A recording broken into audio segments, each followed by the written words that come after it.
What's poppin', people? It's your girl Spring.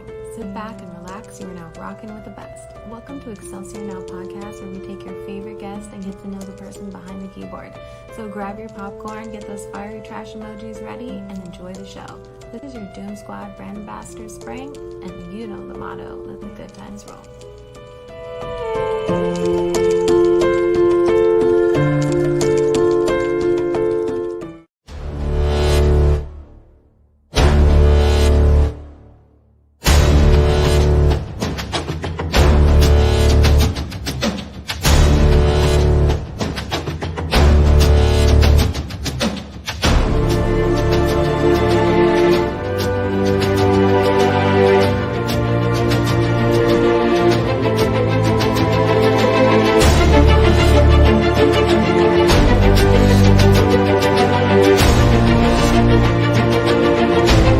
Excelsior Now podcast.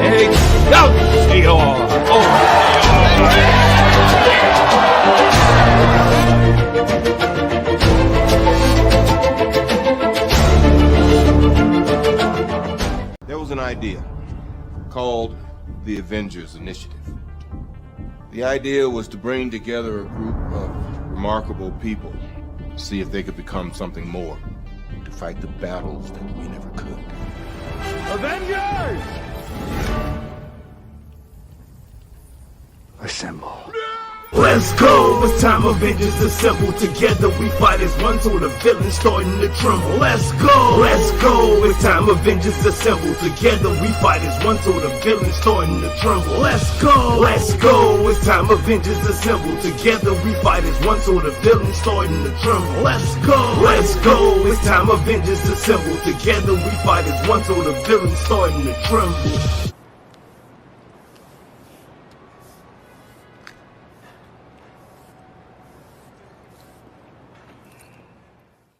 What's shaking? Let's try that again. What's shaking, people? It's your boy Doom Killer HD, and welcome to Excelsior Now presents the Avengers RoundTable.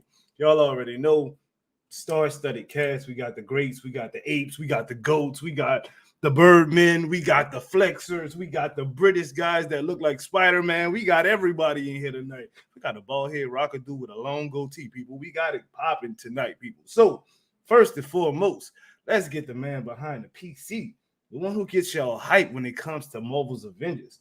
He knows the skins, he knows the characters, he knows it all. Let's bring on the man, Miller. What's good with it, boss? Hey, what's up? How you doing?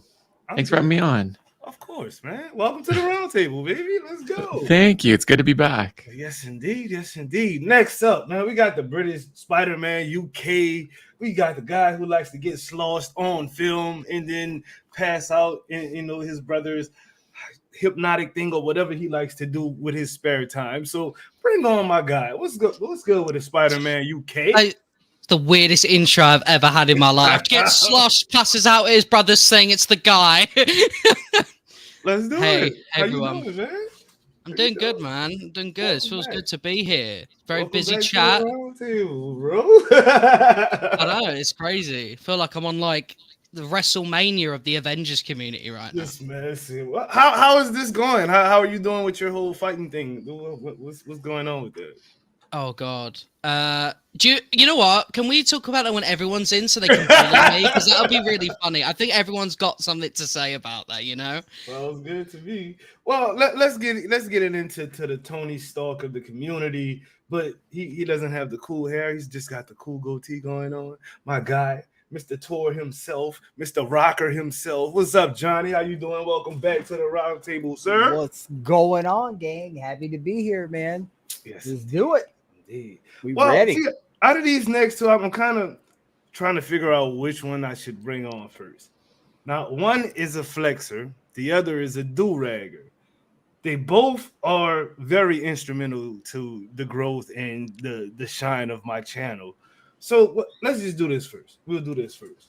We'll bring on Mr. El Gato himself, Mr. Aim Controller Contributor, Mr. I got hot pockets everywhere around me that's electronic and things like that. Mr. I got a picture with everybody and their grandma and the dogs. What's good with it, Mr. J Shock Blast? Mr. Google tabs. Let's go.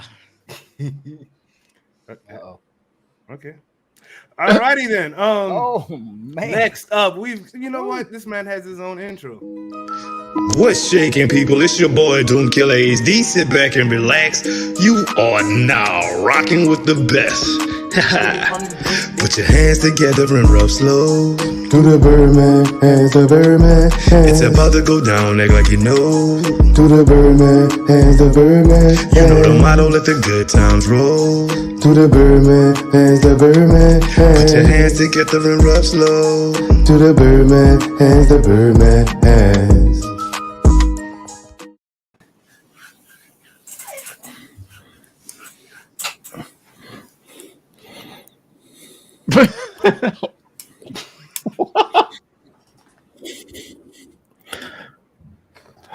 Hello, salutations. What to do is start the game off out there again. You know about subscribe. Let's get it. Okay, Go. hello, Love it. sir. Love it. How y'all doing tonight? Welcome to the We back. round table, bro. We back. You heard me? Like we here. 2 years in the making, people. 2 effing years, and we are still here. We still here. So I want to get everybody on a panel who has played the beta. Let's just go down the line. Miller, did you play the beta? Oh yeah. Stardust, I did. Gamer, Damn right. J Shock Blast, Johnny He's Rocker. still playing it. Absolutely. Whoever said that needs $100 cash right now, I quit. Your experience with the beta. Let's just talk. We're gonna go from year one, day one to now. So, beta. Starting with you, Miller. Did you enjoy the beta? Was that something that you were like? Did it get you hyped for the game? It did. I remember being. We were being told at the time like this is just a small chunk of the game, and I was expecting something so small, but it had a lot of replay value. There was a lot more to it than like I remember Destiny 1's beta. So I thought this is like actually really flattering for the game. And there was like a couple glitches going around on Twitch, but they were like kind of funny, like it was a better time. Mm-hmm. And so it did a lot to hype me up for the game for sure. Sliced Stardust, the beta. I think that the beta was probably like the most 100%. This game is everything to me, and I will murder anyone who tells me otherwise, right? Because I was fully like on that. I love this 100%, and like to do I think to Tame a Titan, right, was one of them, and just the scenery of like Iron Man, right, going around flying, doing the top things, while like the other people were doing the bottom stuff. Now seems really trivial. Just another day at the office. Back then I was like, what? So for me, the beta was amazing. Really was. Yes, indeed. Sadat the Gamer, the beta. It wasn't bad. I know there was a lot of criticism at the time, but I thought Jane Foster was okay. I wish it was more. Can you stop, bro? the actual beta, man. Come on. August 2020 or September, whatever it was, September 2020, bro. Come on. Oh yeah, the time was. I remember. I was not one of the people who was hyped for Avengers ever since that first reveal. It wasn't even on my radar until that summer. I was looking at Ghost of Tsushima and Marvel's Avengers, and I was like, "Oh, a Marvel game that's like multiplayer, has content coming. Oh, that sounds cool." And I tried to beta, and I remember it was a lot of fun. I didn't play online that much. I actually got like weirdly obsessed with the harm room, and I was just so it was just there the whole time, farming skill points, learning the different moves. I remember it took me like forever to make Hawk not terrible, but I was determined to do it. And I was just satisfied for the most part, just spending weeks in that harm room, getting familiar with the controls, learning all the skills, just stacking all those skill points. Believe it or not, I was not overwhelmed by having a lot of skill points. I actually preferred to have a bunch just sitting there. I would actually intentionally not spend skill points just so I can look at bigger numbers of skill points. Wow. You were bored. J Shock Blast, the beta. I am not a beta. Says who? Well, I mean, you were just introduced as Sadat the Gamer, the beta, and just accepted it. So, anyway, maybe that was funnier in my head. I thought it was pretty funny. Anyway, You tried. I did. It was a beta. You'll work Yeah. the kinks out. Yeah. So, that was our introduction of what would be happening next when people were no-lifing the beta and mad that they reached the, power 15 level 45 max cap. And, it's crazy to look back at it now and realize what was happening and what would be to come. But, the beta I thought was great. I really enjoyed it. And different days. Time has passed, hasn't it? Sure has. Johnny Rocker, the beta. Yeah, I definitely resembled that last remark. I was a no-lifer of the beta. Like I worked my entire life around that thing. But I have such a vivid memory of like just being excited to be Iron Man and like having that first moment to where the combat just clicked and like your brain wrapped around it. And like, I'm supposed to be streaming and talking to people and man, I'm hitting the repulsors and the uppercuts. And it was just like, this is home, like this is what I want, and 2 years later, man, I can fire up Avengers just right here in my living room, nobody watching, and just really, I can find that zen with it, right? And so it was an amazing experience, right? Ooh, okay. Well, we gonna do a reverse. We're gonna do it in reverse. We're gonna start with you this time, Johnny Rocket. All right. Game day launch. Everything is out. They got the war table going. People are on Twitch with hundreds and hundreds of viewers watching, and some chats weren't moving, but it was going on. It was popping. You know what I'm saying? It was doing what it was supposed to do. Your thoughts on game day? How were you feeling that day when you literally that was the first day that I ever saw 100 people in my chat. And like just being overwhelmed at that. And I just did A-Day all the way through, just did the campaign the whole way through. And I've said it on other podcasts, man, the moment of being Tony Stark, listening to Iron Maiden in a suit, flying to space, there has never been a more tailored to me video game moment. And I just remember being so exhilarated and having a lump in my throat at the same time. You know what I mean? But that first day was amazing. Absolutely amazing. And that's one of those things that I recommend to everybody. Play that campaign at least one time, right? Play that campaign at least one time. So well done. Jay Shockblast, game day, launch day, A-Day. I don't actually remember, if I'm being honest. It's crazy. It's all like a blur. I wasn't really streaming the game then. I was more making videos about it. So I'm pretty sure I just kind of like blew through everything and just recorded it and uploaded it. Pretty sure I used the New Zealand trick to play it a little early on Xbox. So, because for whatever reason, I didn't have any kind of early access to it, so made my own. But yeah, why didn't you get early access, Jay? I mean, you're Jay Flex Blast, aren't you? I don't know. It doesn't matter. Nobody owes me anything, but it's all fine. I mean, it definitely bothers them. No, I honestly don't think about it. It's okay, guys. It's okay, guys. He knows the entirety of New Zealand. He got it for early. No, honestly, that's one of the greatest things about Xbox is getting that little slight early access by just telling me you're in New Zealand. I'm like, okay, sounds good. Here you go. Cope. Play.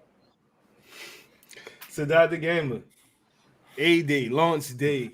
How was you doing? How were you feeling on that day, boss? Well, unlike apparently everyone else here, I was not a content creator. I was just a normal civilian, just in my bedroom with my PlayStation 4. Hey, what's up, casual? And Casual Alpha. I remember being reasonably excited. I I just briefly went on, checked it out, looked at the marketplace, was like, "Oh, this is dog water." Went right to the campaign, and had a big lot of. I think I actually finished the campaign that same day. I remember it definitely was felt pretty short, but was still pretty satisfying. I really was pleasantly surprised by how much fun it was to go through Kamala's story. You know, I was not familiar with her before. I was like, I thought this could very easily go horribly wrong, but the writing came through. She was charming. I thought she perfectly captured kind of the feeling of a lot of us going into the game, where we're just all just fanboys of girls, and we're like, oh yeah, the Avengers. And I think that's why she appealed to a lot of people, because that's pretty much what we were day one. You know, when everything was fresh and new, before people's saves were getting wiped. You know, when everything was nice and innocent. Yo, kind of miss those days. Stop. Those days are long gone. This is 2 years, 708 days later. Let it go. Sir, 7:30. Oh wow. Oh, excuse me. It's like Stardust. Well, like Sadar, I too wasn't a content creator back then, so I was just an innocent little nerd sat in his bedroom waiting for midnight to hit so I can start playing. I was on some insane copium because of all the negative reviews the beta got. I was like, no, this game's amazing. I'm going to go into it. The beta is a really old build. It's going to be great. The frame rate issues I had on A Day alone, I was like panicking. It wasn't terrible. But it was like, oh no. But like after that, the campaign was really smooth. I really enjoyed it. And, you know, I just like what Sadat said. It was just really fun to be able to be like, oh my God, the Avengers and stuff. And like, I think, you know, and I remember the rumor of when you beat the campaign, there might be an unlockable hero at the end. I don't know if you guys remember that one. So I was like racing through the campaign thinking like, oh, I wonder if we're going to get Captain Marvel or something. But that's my fault. That's just me like wanting to. Oh yeah, I knew that was Cap immediately. I was so naive back there, guys. It was a great time. Miller, launch day, sir. I remember I was super active on like the community Discord, like the subreddits Discord. And I was every single day, like morning to night, like in the Leaks and Rumors channel. And we were like going over like everything that got scraped from the beta. And I was like talking to the guy who runs like Play Avenger, like the Twitter account. And we were like going over like all like the 5 gum stuff that got scraped off the website. And I was like already like becoming the Miller that you know today at that point. And I remember saying like, I was like, I'm going to stream like the game, like a launch day. That's going to be like my first stream. And I like didn't get around to it. And I ended up playing. I was just too like obsessed with the data. And I didn't end up streaming until like October or something. And like, it was High Roller that like really got me to do it. But I remember at the time being like, I'm going to like make something out of this. It was like a really exciting period for me. Yes, indeed. God, that 5 gum just had me have a flashback to right when the game launched, and I got the Avengers stuff from Verizon, and I still to this day have not gotten my Verizon skins on goddamn Xbox. Aren't they like 730 days days? that they just give out? Yeah, you get them now like through the shipments, but like I knew people that had them on like 5 different platforms. I went to war with their customer service. Like literally some of like I was like putting them on blast on Twitter. I kind of forgot about it at this point, but like it gave it to me on PlayStation, but like refused. I ended up getting like 3 other codes through Verizon, like burning all these, like having friends burn their like, you know, once every 6-month Verizon up reward. And like I would redeem them. They were so, like, this is how inept they were. Like they didn't even know how their own back end worked. So I was going Karen. There's like, it's crazy. I was going full Karen. Like I kept redeeming these codes and like fighting them on it. And like come to find out at the end, after I literally talked to a supervisor on the phone. Yes, full J Karen blast. Like they're like, yeah, so you Holy. can only redeem a code once. Once you redeem it after that, it just basically kills it. So, man, all right, that's when I knew this game was going down. Oh wow. And it's Wow. still down. Like I'm obsessed with the fact that like 2 years ago to this day, we were struggling with this stupid ass redemption portal. Yeah. Like we haven't even talked about like the Funko drama. Oh God, that too. I had that issue too because like I was literally at war with their customer service. Everything that went wrong went wrong. Like everything that could have gone wrong. I'm sensing a pattern with Jay. It clearly stated on the card that you got all of the nameplates, yet they sat there and fought me tooth and nail over nameplates. Like, nope, you only get one. Like, that makes no sense. It's a static box. I want to speak to your shield director. Everything in it, you get the same thing. Okay, why would there be like random codes? Like, it makes no sense. It's so dumb because like It if was. you don't know, like just based on the slip that you get in this stupid Funko box, it shows like all the nameplates. You don't know which one it corresponds to. It's like one of 5 or something. You put it on your account, right? Then if you go to redeem another one, you either get it if it's a different one of the 5 nameplates that you don't have, but if it's the same one, it just kills the code. And you Like get it doesn't nothing. give you anything new and it burns the code, can't be used anymore. And you have no way of knowing until you redeem it. And the boxes were like $30 or something. And it came with an Abomination Funko Pop, and that must have been like the sign of what was to come because they really thought that you were gonna buy like 5 of Abomination Funko Pops since those were the only villains you were gonna fight. You wanted to have one for each different level he is in the game, and you're gonna pay like $150 so you can get 5 Funko nameplates. Yeah. No, it was ridiculous. And like the stupidest part is it's still happening. Like even though all those have ended, all those promotions are long gone. They're just a twinkle in the eye now. But like behind the scenes, there's stuff going on with that redemption portal that I don't know if it's not my place to talk about, but like it's fucked up still to this day. Yeah. It's still screwing people over in new and fantastic ways. It was. And what about the Party City drama too? Remember that? Oh God. Okay, the Party I don't City remember drama. any of this drama. Wow. Remember Miller wanted to be sponsored by Party City. They have an affiliate program. As you can tell, ladies and gentlemen, it's all sunshine and rainbows for Marvel's Avengers over here, especially from day one.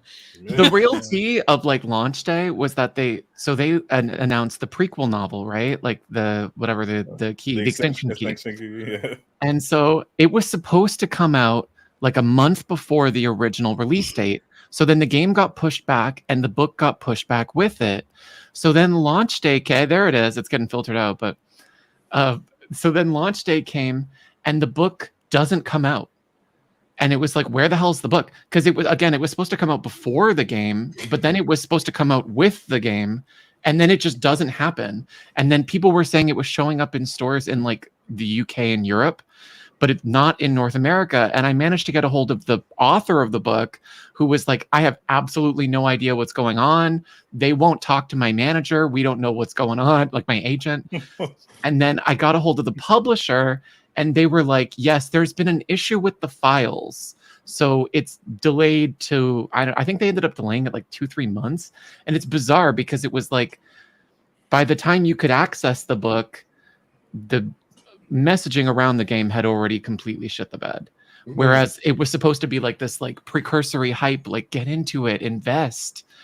And it was gone. It was just not anywhere to be found. And it's so bizarre because it was like, if they can't print the books, why did they delay the digital copies? Like the book is done. It's out in the UK. Like it's it was because absolutely bizarre. Clearly they knew readers would be overwhelmed. So they wanted to slow things down. Too many things pages in the book. Too many so what words they had to do, all yeah. at once. So, But like every one of those stupid promotions that I really do feel like are part of the reason why the game couldn't get delayed again, even though it wasn't done. Like, let's talk about that. Like all of those promotions, they didn't even promote them. Like half of them didn't get press releases. To this day, they've never actually been announced. Like Party City is selling off the costumes that got made, the 2 out of the 5 that they had planned. Those costumes are now being sold as Avengers Endgame costumes, just so that they don't get stuck with the Marvel's Avengers stink. Like every one of those, except for Wrigley, got screwed over by that deal, and it's. I'm surprised it didn't go worse, frankly.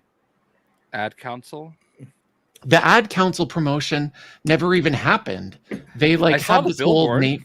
They did the billboard. There was supposed to be a whole campaign where they gave out like a nameplate bundle. That never happened. Like the launch was above sea level, nice time, hee ha ha. Below sea level, a complete dumpster fire disaster. Everyone's running around like a chicken with their head cut off. Poor Square Enix Montreal. They didn't know where the checks were coming from. It was a mess. Casual Avenger. Welcome to the show, bro. You just been kind of sitting there. I'm sorry. It got kind of wild for a second. It's all good. We call him Casual Alpha now. Yeah. Okay, Alpha Avenger, actually. Alpha Avenger. Okay. Giga Chad. Well, Alpha Avenger. Let's talk about game day launch day for you, A Day. I don't think you were doing content then at all. I think you were just a consumer at that point in time. But was A Day exciting for you? Like, what happened for you on A Day, boss? I was not around on A Day. Like I was working during that time. Like it was super busy. I was watching people stream the game, and that's where you were getting a lot of mixed reviews. But despite the reviews, I still saw potential with the game, so that's why I decided to pick it up myself. And as usual with anybody new to the game, it's like the gameplay itself is what kind of pulled me in. The campaign was fun, and then by that point, it's like I kind of cared whether or not like I cared enough to interact with the community online. And that's when I got hit with the wave of people like, oh, this game is dead. This is dying. It's going to be dead by September and all of this stuff. Fast forward 2 years later, and we're still there. So still playing again. Still dead. It's still this. I get Walking Dead maybe because I mean I've still played. So it's the new anthem. Covering Avengers for 2 years now. All of us, I mean, I wasn't covering Avengers in the beginning. I didn't start covering Avengers until Kate Bishop came out, so I was really late to the game.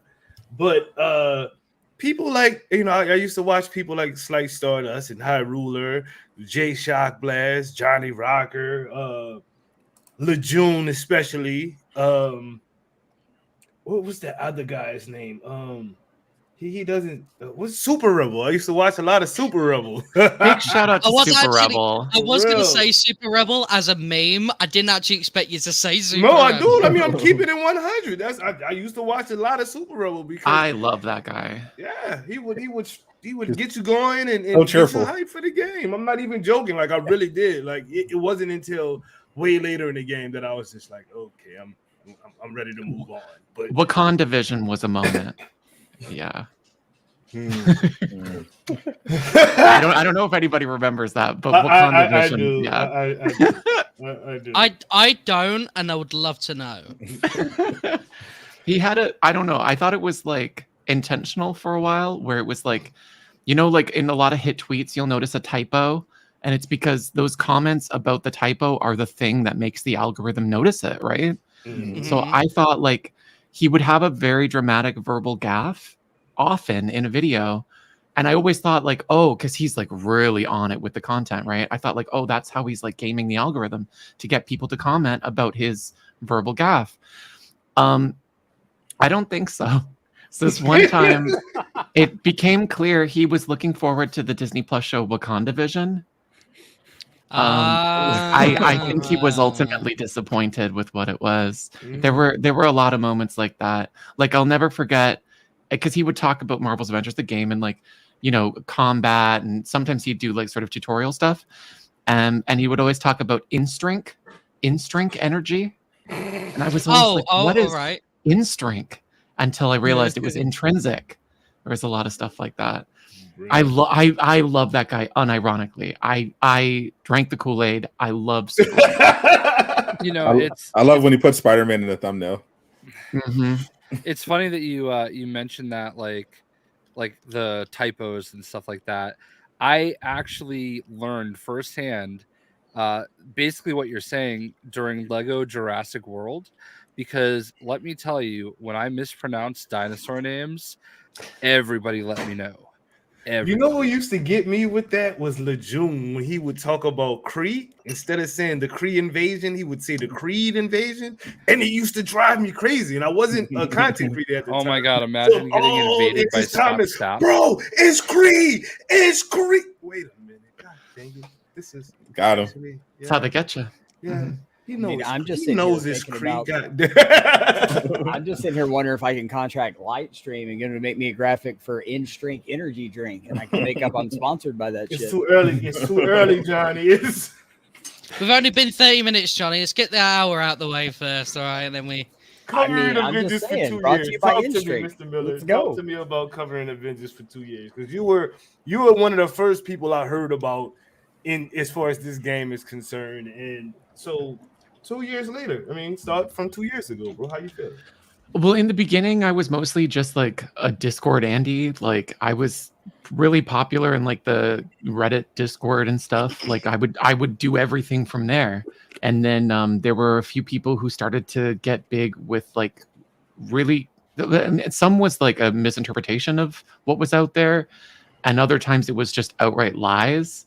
Like there was one YouTuber who I won't name that was getting really infamous for saying like, oh, Captain Marvel like is in the game, Black Panther's is in the game, I've seen all of the cosmetics and the da da da da da. And I was talking to other people on the Discord about how blatantly like incorrect it was. So the whole reason I made my Twitter account in the first place was just to correct the record about that, because people would constantly come into the Discord and just repeat that stuff, and it was getting really annoying. And so yeah, that was 2 years ago. And then now you don't really get that so much anymore, which is nice.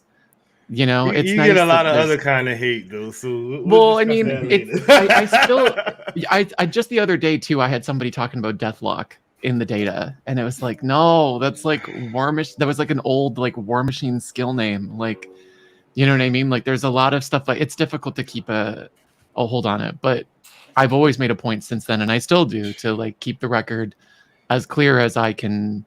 And yeah, I'm pretty proud of that. Yes, indeed. Slice Stardust covering Avengers, bro. 2 years. Oh, that's it. Just a big can't believe it.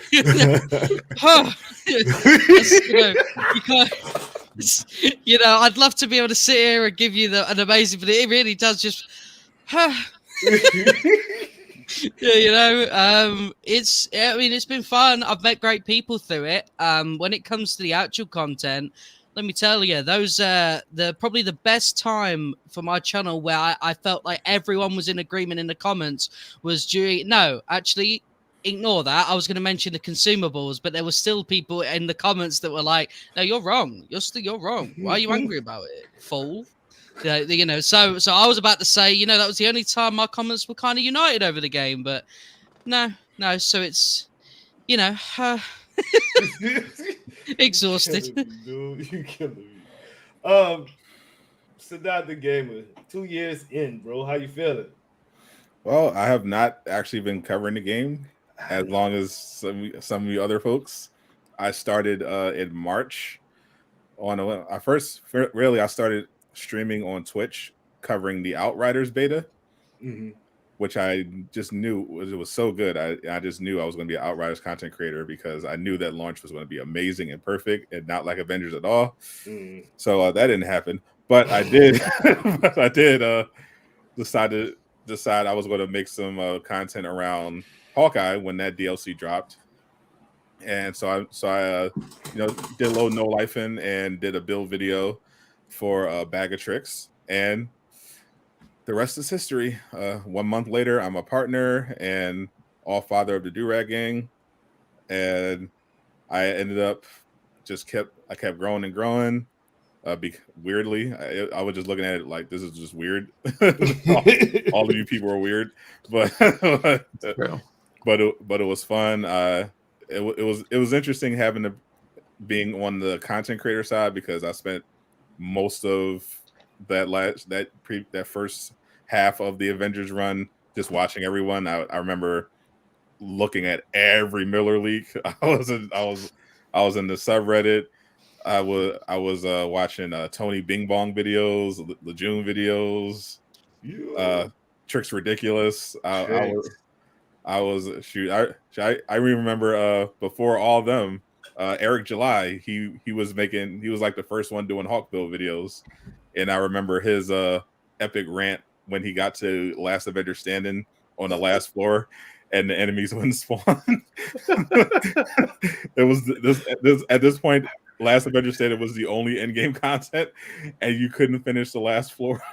You had to start all over again. Oh, I remember that. That was a horrid bug. I mean, we weren't as skilled as we are now in the game. So Yeah. it took a minute to get there. Yeah. So when you finally get there, and it's like, yeah, we not. It was devastating. 30, 40 minutes in, you dig? You just like, what? Yeah. You remember that one thing on the drop table where it was supposed to give you an exotic, but it would give you like a power level 1, like uncommon piece of gear. That lasted until like November or something. I feel like that still happens for Cap now, doesn't it? Like he gets like a 25 piece or something. Like, oh yeah, there's something like that floating around now. Actually, just got a power level 50 piece last week. Never change, never change. On the offense, that was J great. Shock Blast, 2 years in on Marvel's Avengers, bro. How you feeling? I mean, look, it's a very important game to all of us, I think, because of all the people we've met along the way. I cover a ton of games. I've been doing it a long time. And for me, it's like there's just a cycle of covering certain games. You cover it, until it doesn't matter anymore. And honestly, I had hoped I'd be able to get this much out of Avengers. I was hoping, that this would be a game that a lot of people would be interested in. And, at various points in time it has. And obviously I still cover it now. So, here and there, it's definitely interesting. But like having gone through so many different games over the years and playing them, this is definitely one of the ones I've done the most with. So, it's been a good ride. I mean, I've had a lot of fun doing it. I've not had a lot of fun doing it. Like honestly, like I'm pretty like my expectations are not necessarily huge or anything, and I kind of accept things as they are. Yeah, the game had some issues. It was definitely really frustrating dealing with the amount of people that would just come in and just be dicks. That was actually something I wasn't really used to. And obviously, we've all just kind of adjusted to it, but I don't know, man. Like I really, it had an awful start. I think they recovered a little bit, and now it's what we've kind of made it into be, and I don't regret anything, Say that, man. Johnny Rocker, how about you? 2 years in, bro. I mean, really, the first two words that come to mind are just roller coaster, right? I mean, I've had some of the highest highs in my streaming career with this game. The community. I mean, number one, just the friendships, the relationships that have been made with this group of people are just amazing, right? And I've had some of the lowest lows, man. I never thought I was going to be a creator that did a 2-hour foaming at the mouth rant stream about some shit. You know what I mean? But like, Avengers just has this thing, man. Whether you love or hate the game, dude, it gets people fired up and passionate one way or the other, right? And Been there. and then often our chats or discords or whatever are the places to where those passions collide, right? And the thing that I've really noticed, man, is I think even with the haters, they are just like one change from loving it, right? Like so many of the haters want to love this game. And I think that that's where so much of the desperation and the stuff comes with out of this community, because we all want to have this Marvel game that we can love and play and just live in that world, right? So, you know, it's, would I have done a couple things differently? Absolutely. But, you know,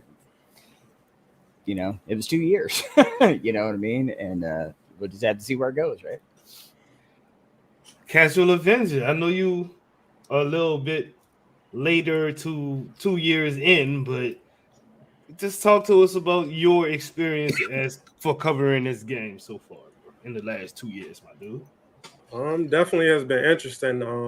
I wouldn't say it's been a roller coaster because it's a dead game, so it's a flat line. But it's been decent. Like I said, I've seen all sides of the community at this point. Like when I really first start engaging and finding everybody in the community, like, you know, just watching you guys' videos, it was right when they did the Spider-Man roadmap where he was like super little in front of Claw. And everybody was trying to do damage control. So it's like, I was like the perfect time to come in because people were like super pissed. They like, bro, we've been waiting on Spider-Man for months. Like we sat through like 60 Super Rebel videos about this, and that's the best we got. It's like, what is this? And it's like I felt bad for the, you know, content creators like Hyrule, Legion, like Bob, really trying to keep people just like, hey, manage expectations, guys, right before the roadmap drop. Like, just, you know, kind of gauge expectations, and then it's like they released that roadmap, and it's like, my God. But like I said, it's a lot of dope people that play this game, a lot of passionate people, sometimes too passionate, but no, it's like Never. it's you just take the good with the bad. It's definitely a dope game. I'm actually coming up on 1 year of actually covering it. Like I said, I will never complain. You know, the game definitely has flaws, as has been outlined throughout this stream, but it is what it is, and hopefully it can get better, and hopefully Miller, you know, continues to be the dark side of the coin that keeps us informed about what's coming up. It wouldn't be a Marvel's Avengers without me embarrassing myself. Embarrassing how? By getting stuff right. Anyway, woo! We're not by going there guessing. Exactly. Final question in this particular segment, and this is a good question. Haters and shields. Now, recently, and it's made me almost cry. Our homeboy, Mr. Miller, was called an agent of shield. I can't believe that took 2 years to come up. Like, I mean, you know what? That was worth it. It took 2 years to come up with that, and it's perfect. I love it. But like for instance, Sadat and Jay Shockblast, and sometimes even Casual Avenger, there are people saying that y'all get sucked into the high ruler hate category. So let's just discuss it. We can do free for all. Haters and shields. How are you dealing with haters and shields? Anybody can speak right now. Actually, your information is outdated. I was actually called a Crystal Dynamics bootlicker on Reddit this earlier today. Oh, I did miss it. I'm definitely outdated. What? That's an upgrade, man. I can confirm that is accurate, though. I am no longer Sadat the hater. I am a full-on Sadat the shill. Oh gosh, things have changed so fast, guys. It's like what? Yeah. Nah, seriously though, man. Haters and shields, but we've got. I mean, this is 2 years in, man. We've got people like, you know, Black Wakanda and TJ who will fall on a sword for this game. You know, we've also got people like, I'm not actually going to mention their names, but like Voldemort and the slave, you know what I'm saying? We've got people like that who, no matter. Those are some of the dumbest people in existence, by the way. I don't understand. On day 730, I don't understand how there are still people that literally dedicate their lives, have notifications on for @PlayAvengers, so that they could be in there to say the same thing, the same dead comment they've been saying for 730 days. My God, you live for this game. It's like the only thing that lets you exist. It is the breath of your life. I could never dedicate any amount of time Avengers to hater. hating any Your game best that friend. much. Y'all gonna stop with this Avengers hater thing. Y'all might as well call the boy Avengers lover. Y'all seen the man in my streams. Y'all see him in Sadat streams, Jay Shockblast streams. He might be in Stardust damn streams. The boy loves the game. He just hates Crystal Dynamics. So like, No, he just loves Cloud. Come on. He seems down bad lately, though. He does. He I'm does. not He's- trying to put him out he's a there like genius. that, Miller. No, I and feel there's like- nothing It wrong honestly with seems that. like he's going through the motions lately. Yeah, it does. I've got Has to be anybody honest, done a wellness check on Avengers hater? I need Seriously. to. I haven't talked to him. I realized that being a content creator is absolutely useless, all the effort in the world, when Avengers hater can upload a Danger and Wolverine video and get 1 million views. I gave up. I was like, I'm not trying anymore. To be fair, he's never done it since. But I mean, you know, it's insane. Like the fact that Avengers hater was like one of the first of besides Jay, one of the first of us to get 1 million views on a video. I was like, that's our luck, innit? Imagine that. But besides that video, the craziest thing to me is the fact that despite how I've pretty much been consistently for a while a top creator for the game, Avengers hater has still gotten more interactions from Crystal Dynamics than I have. Yeah, in all my years, in all my that time is covering the pathetic. game. Yeah. And let me just tell you, like I can assure you that like we said your name when we were in a position to do so many times. It is actually embarrassing that like that you are without a doubt like the number one consistent creator right now. When you stream, everybody else's stream dies. Like it's just a fact. All right. And I'm not saying that to butter you up or anything like that. I don't have to do that. I appreciate it. But like it's just crazy to me like that they don't embrace you. They don't embrace Miller. I don't get it. It just has never sat right with me. It's because we're black. Yeah, well, I mean, apparently I was too at one point. That's an inside joke with us, I guess. But like I just don't understand what they're doing. Like we've got like this great look, there's 165 people watching right now. Why would they not want to like bring Doom in and like help him be part of the process? Why wouldn't they want to bring Sadat in and help him be part of the process? You guys are the people that everyone turns to at this point, you know, and it's just crazy to me that like we're still there, you know, like somebody answer this question because it's a really simple question because Epic Games does it throughout their entire catalog. So somebody explain this to him because I don't think I'll take it. He's actually not a leaker. He's a journalist at this point. So yes, put some respect on his name. And he's not even actually necessarily a leaker. He's a data miner. There is a difference. He's actually a well-regarded insider. I feel like a data miner is harder to interact with for them than a leaker. Like, it's one thing to be like, I've heard. It's another thing to be like, you know, here's the inside scoop, like directly from their files. You know what I mean? Like, I compare it often to like different types of popular culture, like in film, like, you know, like the leakers that are currently really being embraced. And there really isn't a good equivalent for data miners in that sense. So I'm sorry if there isn't a good analogy there, but I still feel like if I had shown up and was just like, I've heard, it would be a lot easier for them to have a conversation with me than the data mining side of it. I don't know. Is that just me? Do you think it'd be more attractive for them to interact with you if you just put professional psychic in your description? I mean, also, just super quick, because I had this in my mind when Jay was talking about bringing Doom in. I would give an arm and a leg to see Doom do a launch party, Wolf of Wakanda style, on the next like huge DLC. If they ever did one again, I'd literally be obsessed with that. That'd be so sick.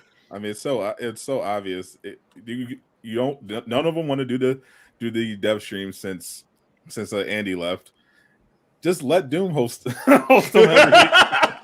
I mean, And they won't get Greg Miller back because he's said a couple negative things about the game now, and they don't like that. And No. who's the guy who did the Xbox who Technique. Oh, poor Technique. He snitched about the She-Hulk thing. I feel so bad. How do I hope? Never mind. Let me stop. No, but haters and shields. Haters. But I do want to go back to like what Miller was saying though, but because look at Fortnite, okay? Like there are literal verified people that are like Shinra and Fire Monkey and there's like 10 of them. Yeah. And literally the second an update goes live, I've watched Fire Monkey live stream in front of thousands of people as he's going through the files and finding things. Like it boggles my mind, but they embrace it. And now Fortnite still years later is one of the biggest games in the world. Like it baffles me. Like I'm not saying they have to like, coddle him or anything like that. But like, if they brought him into the fold, it kind of puts them under their umbrella and kind of gives them, a little bit of control over some of the narrative that Miller is able to find. And honestly, if I'm being honest, if they did bring him in and start working with him, I kind of think Miller wouldn't want to do it. It's kind of ironic if you think about it. The thing that really gets me is this narrative of like, we have a Miller problem. Like, like everything's getting out there. We have this Miller problem. It's something we got to deal with.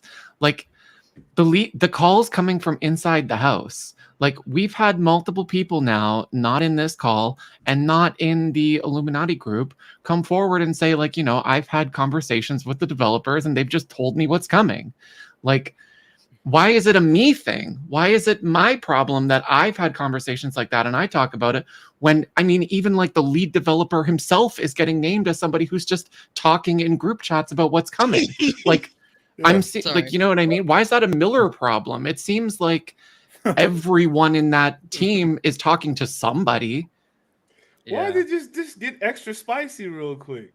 It's the truth. I don't understand why I'm on such an island when like everyone's doing it. You should hear how we talk about it in the chat. You have a following, bro. If a random Joe just was like, you know what, War Machine is in the files and he's going to come out on such and such date or whatnot, it means nothing. When Miller says it, there's literally 1, 2, 3, 4, 5 of us right here on this damn panel that's going to do a video about it. What's funny though is that CD didn't just have that problem with Avengers. Like even the Tomb Raider they announced a little bit ago. I remember I was sat in a call with I can say his name because he doesn't work there anymore. Dan Matlack, and he didn't leak anything by the way, but it was.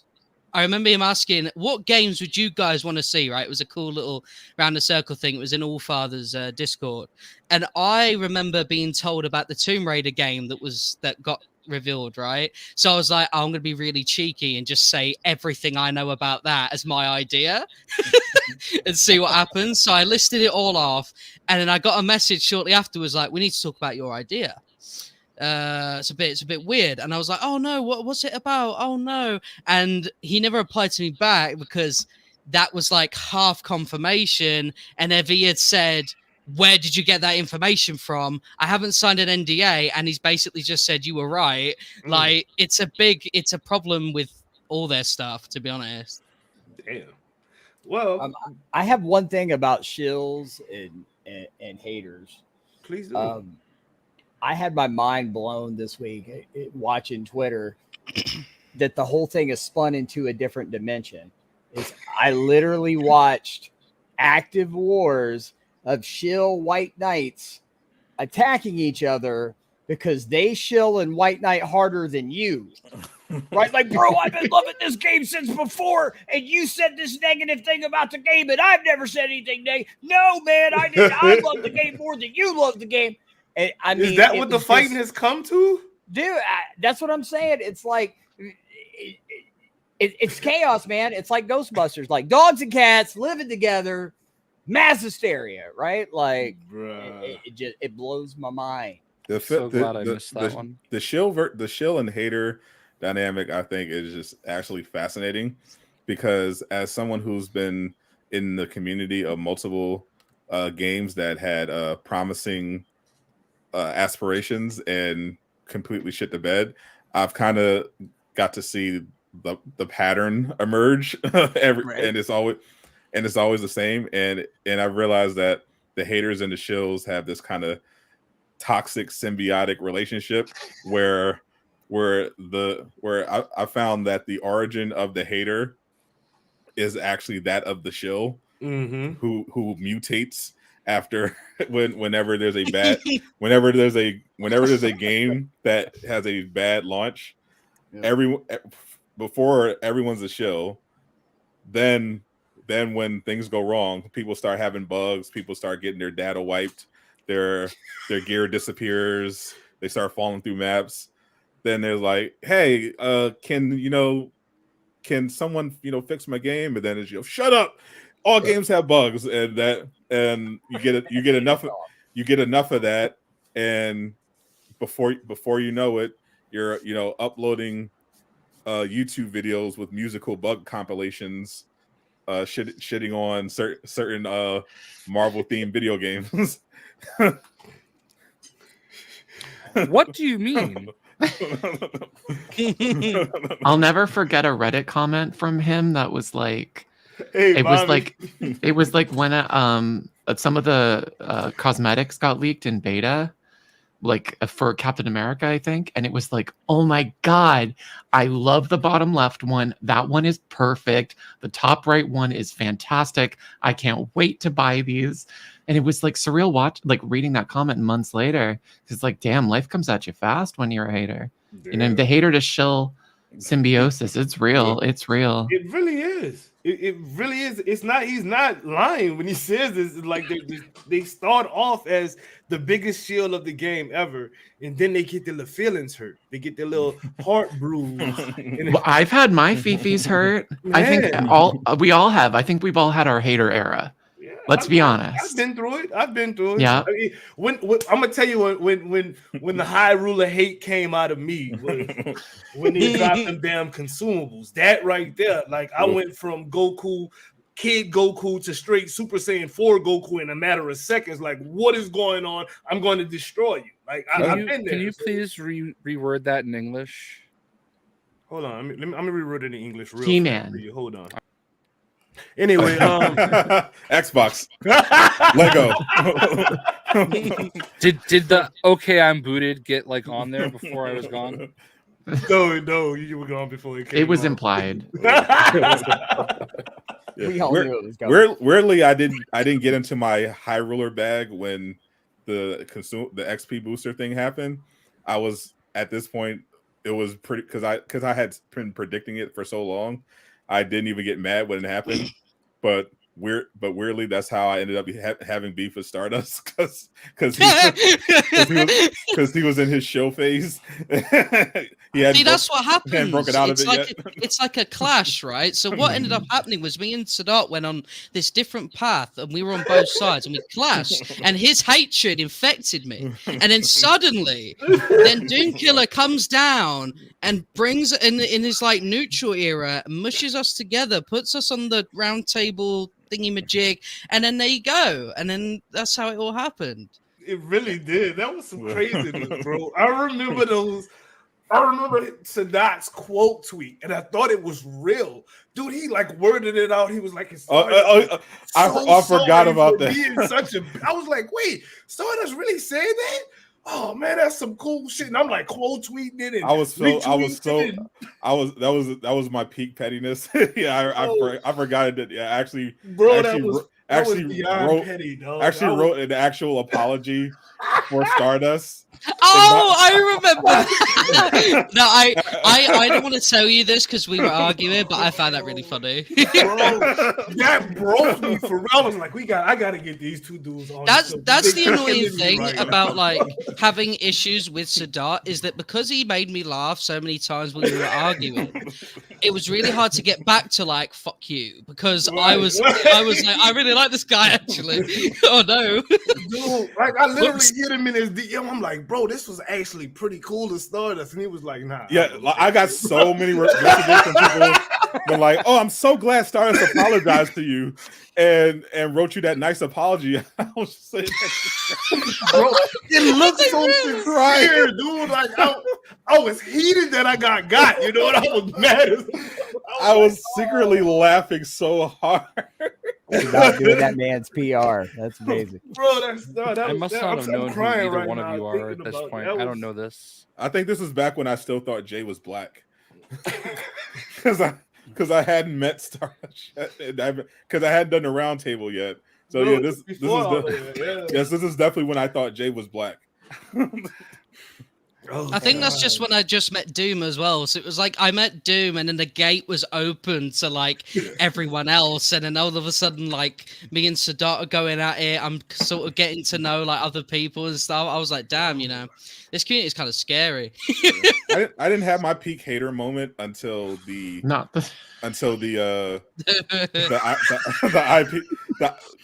perfect. This is a Jay's favorite thing. The IP address thing. Yeah. That was I when think I that's what was we when I are. was snapped. I thought that's what we argued about. I don't think it was the consumers. I thought it was that because I was on my real shill arc of being like, listen, it only affects the content creators. Oh yeah, right? It was. Yeah, that's it. We just needed. Sorry, guys, we're not beef. It just needed to revise a bit of history. Why did you put it under the hat? I gave up. That's close. Why is his do-rag still extra shiny though? Like it's brand new, bro. Because I wore it once, and then like both of you told me to do, I crumbled it up, and I went there. That is what I did. It's a good brand. What's shaking, people? It's your girl Spring. Sit back and relax. You are now rocking with the best. If you enjoy the content, make sure you hit that like button, leave a comment, and share the video. It's an easy way to help the squad grow and give you more fire content, shows, and events. This is your DSG brand ambassador Spring, and you know the motto, let the good times roll.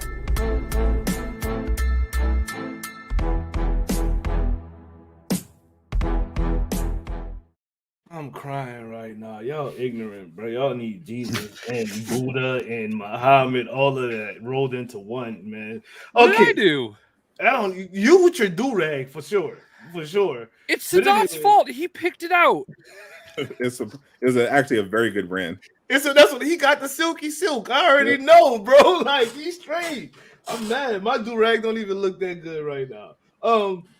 What's going on with the game, the future of the game? And Miller, I'm gonna move you down here because you probably know everything that's going on. So we wait. I was gonna say, you're saying that this man's about to say how the game's gonna act in year 4, bro. What are you talking about? I'm actually super happy that I got you on the panel because we get to talk about Bucky Barnes, which is a hero that you announced that was going to come to the game. People told you that you were lying, that you didn't know what you were talking about, that you had old information, and lo and behold, the next hero to come to the game is the Winter Soldier Bucky Barnes. So let's discuss that free-for-all session. Let's go. And Miller, you can't talk right now. You just soak up all of this. So, to be fair to Miller's detractors, if the game gets shut down next week, technically they'll be right, and his information will have been updated because he won't be a hero. Okay. Sweat read my mind. dripping. Slight Stardust. Talk to me, man. Bucky Barnes, bro. What do you expect? Let's do that. What are you expecting out of Bucky Barnes? Jay Shock, let's take over real quick. All right, Okay. Slate Stardust, Bucky Barnes, the Winter Soldier. You have already had 47 videos with him in the thumbnail. Let us That's know true. everything We that you need. had a good time. Tell us about. So obviously we know from Miller something about an assault rifle. Miller, just nod your head if I was right about that, because apparently you're not so speak. Yep, cool. And I mean, that sounds all right. One of the biggest things that scared me, and I feel like this was just like them tripping over themselves, was Brian straight away being like, there's some similarities there with Widow and Cap in like the interview thing. And I was like, oh man, that is not the narrative you do after Jane. What are you doing? Because I mean, obviously, like, we would have had that worry with She-Hulk. So them going to not Black Widow, Winter Soldier was kind of like, oh, it might negate that. But then he was like, yeah, Widow and Captain America, lol. So scared, a little worried now. But we'll see. That's really all I can say about it. I guess we'll see. Bucky's not got the most. He's not like, he hasn't got powers or anything, right? It's not visually an impressive character. So it's just going to be the case of what cool stuff can he do that non-powered people can also do, I guess. All right, so if Slight Stardust leads the league in Winter Soldier thumbnails, definitely a close second is Sadat the Gamer. Sadat the Gamer, what do you think about the Winter Soldier Bucky Barnes? Well, I have it on good authority, actually, that he is not going to be a Echo character of a Cap or Black Widow. He's actually going to be another Thor Echo character. And I heard his ultimate, he's going to rip off his arm and fling it around like Jane's ultimate, and it's just going to spin. Will it make the noise? It will, actually, yes. Okay, accepted. I heard the devs say specifically, "Fuck Jay Shocklaz, we're keeping it." I actually believe you because I've seen that myself. So anyway, Johnny Rocker, speaking of people that they would like to fuck, that's a good intro. I like it. Hot. All right. I like it. I don't really know where I'm going with that. Say something. I just wanted to skip casual because like he is the most egregious Winter Soldier thumbnailer. Anyway, Johnny Rocker, speak on it. Yeah, as a guy with no thumbnails, I don't know, man. I know this is going to sound like I'm setting the bar pretty low. I just actually want to see if Bucky comes out. That's kind of where I'm at with it. I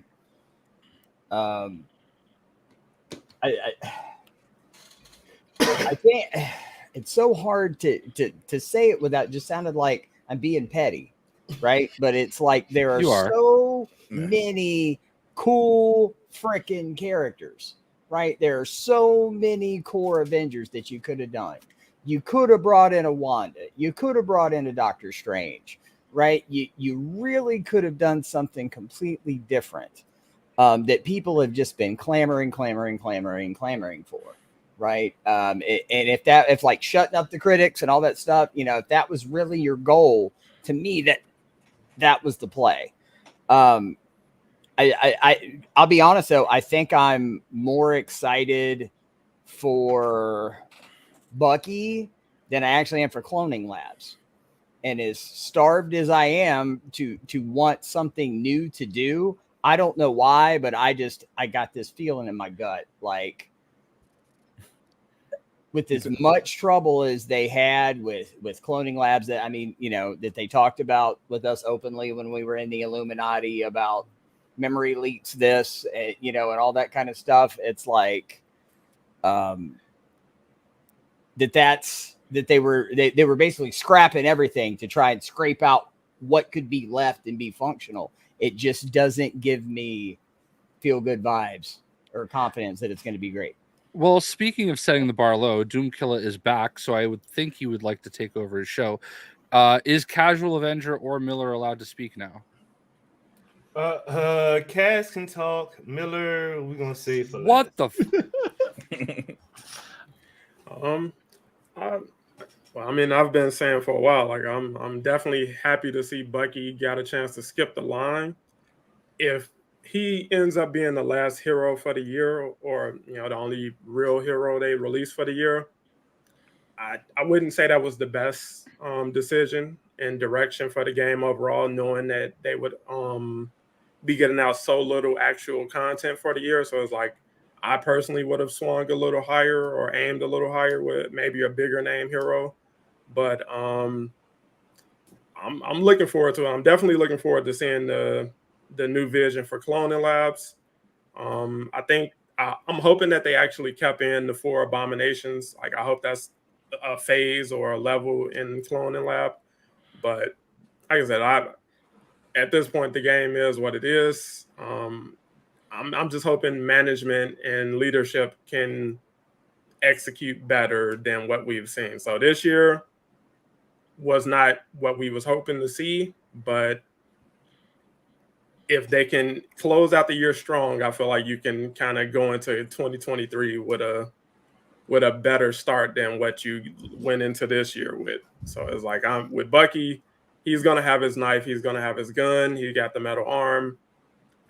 I don't think there's many ways you can mess that up. So I feel like he's gonna be solid. Cloning lab, I'm interested to see what the story is with that, like how he factors into it. Like, I threw out a theory that he possibly was cloned, because Monica, she does it all apparently. But we'll see what the story is, and we'll see what we're talking about October, November, I guess.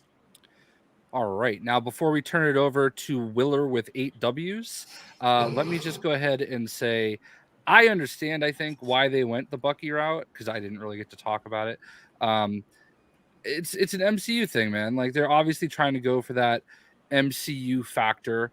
I think the reason they're staying away from the Wandas and the Doctor Stranges is because it's a whole new power class. You know what I mean? At least with someone like Bucky, you've got similar power sets. All right. If you go over to Scarlet Witch and to Doctor Strange, it's completely different, and it's all new gear. It's all new everything. And that's obviously a challenge. And, we don't need more challenges with the game working as it does. But another thing to consider is the fact that those are 2 characters that are going to be a very big part of Midnight Suns. And it's very possible that they were just steered away from them. Anyway, Willer, it's up to you. Well, to me, it's very simple. When we talk about, like, why Winter Soldier, because that was the plan. And when they diverted from the plan to do Jane, they bit off more than they could chew. And that's why she ain't done. Like, it took way too long to make her, and she's half-baked. And so they're like, I guess we got to go back to the plan. And the plan was She-Hulk and Winter Soldier. They would like to have a conversation about what order that was going to be in. I don't care. And then Captain Marvel.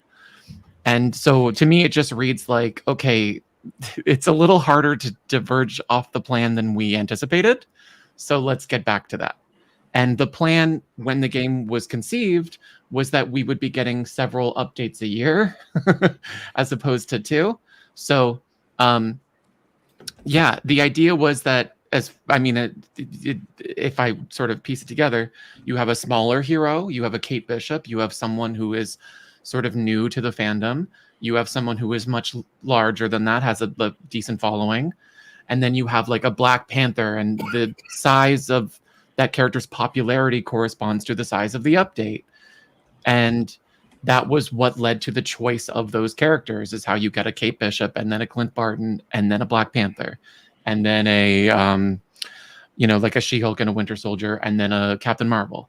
Because if you get all the heavy hitters out right away, then how in the hell are you going to excite anybody about DLC updates in year 3? Because you just got all the big ones. You know what I mean?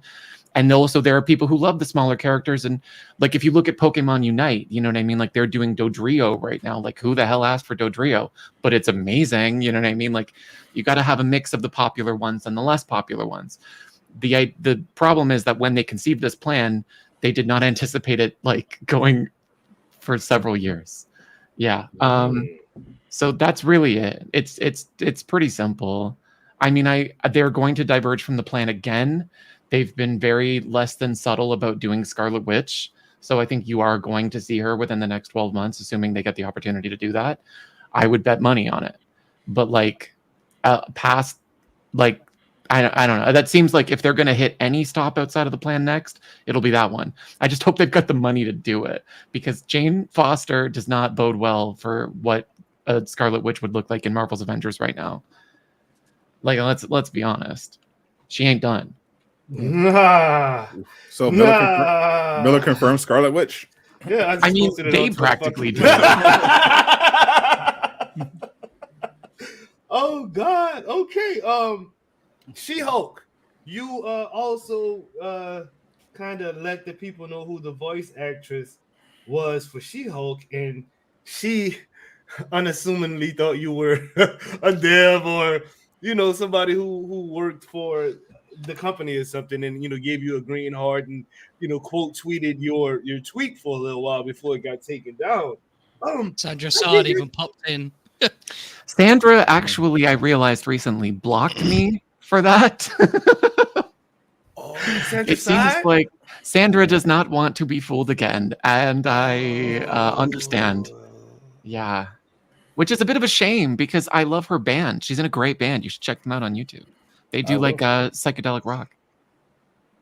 Dang. But yeah, I did spill the She-Hulk. I mean, they've recorded for She-Hulk.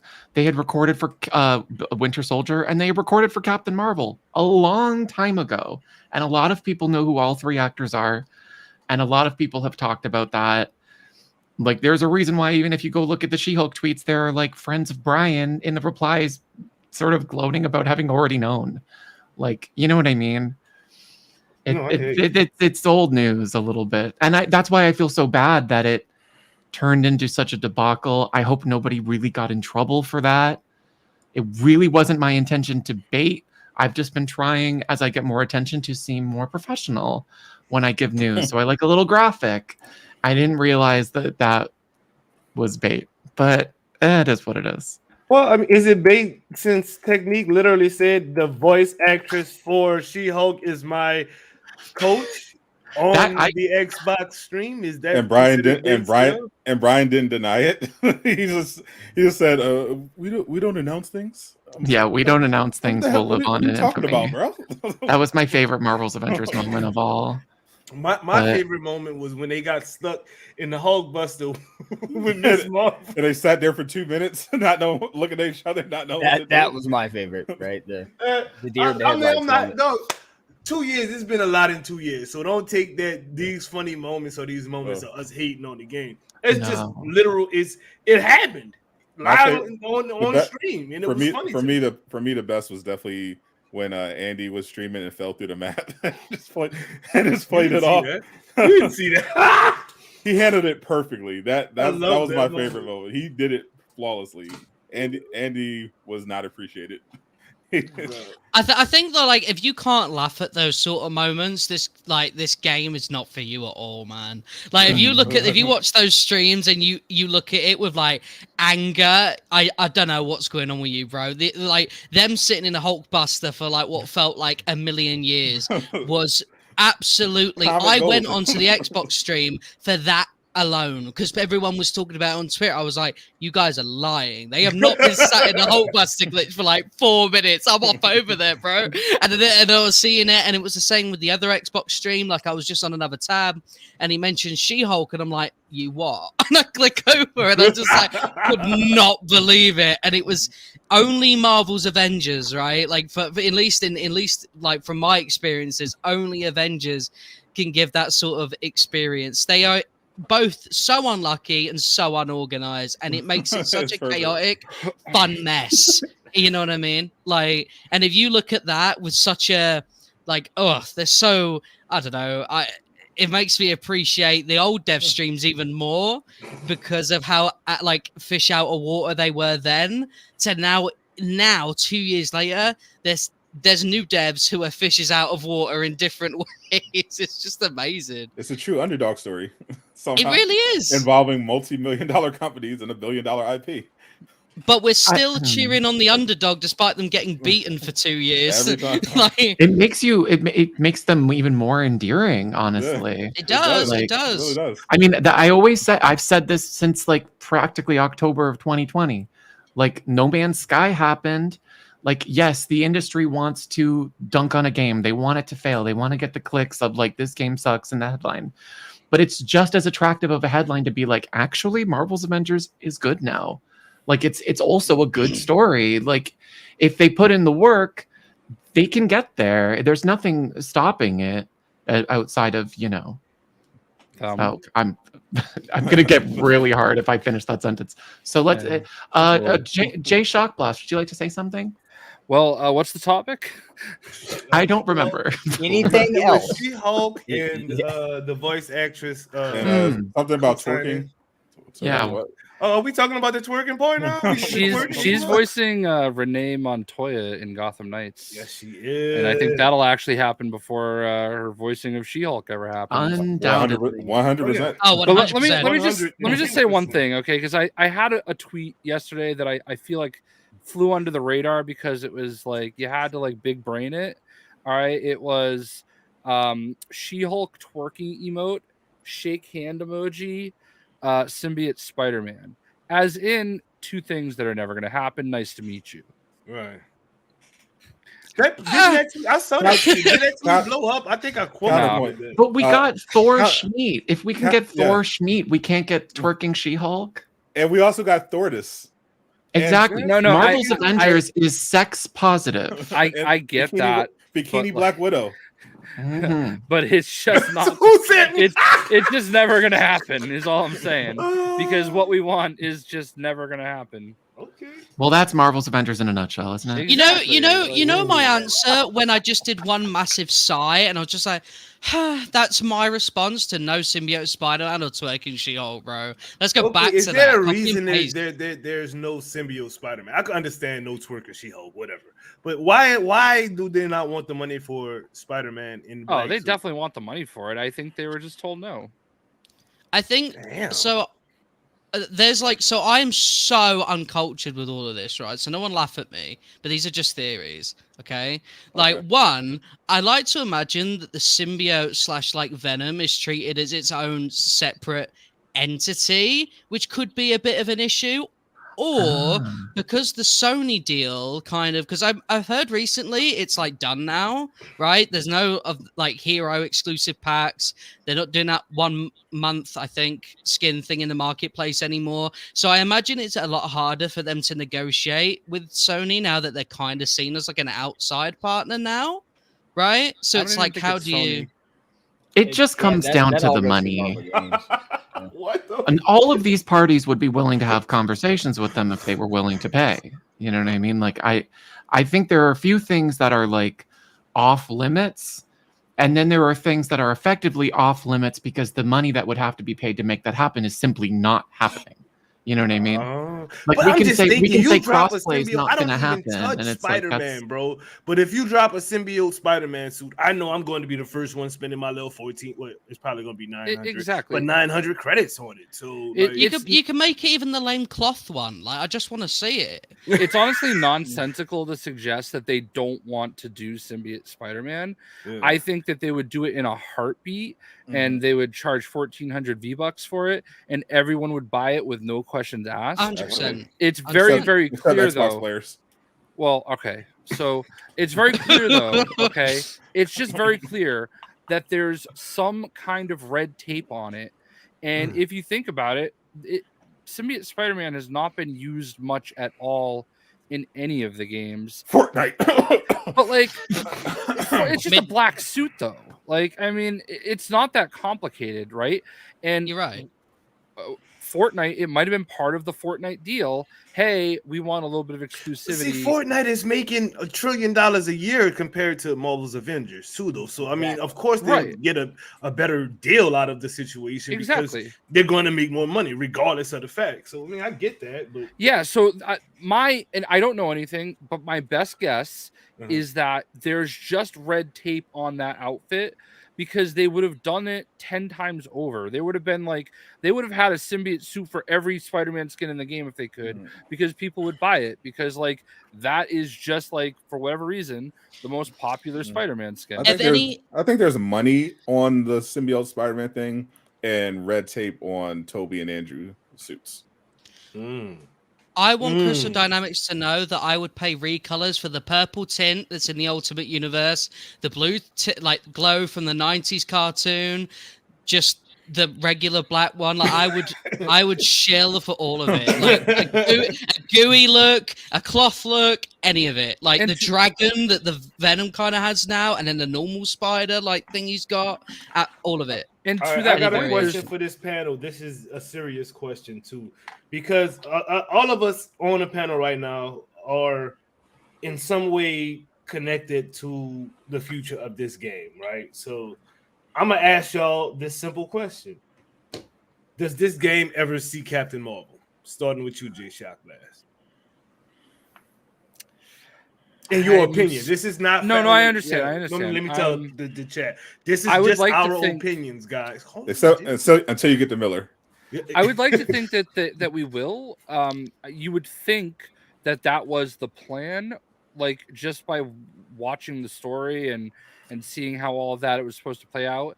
I would think that they're well into the process. I would hope they're well into the process of that. But like, there's just this part of me that feels like they haven't even started, and that's purely a guess on my end.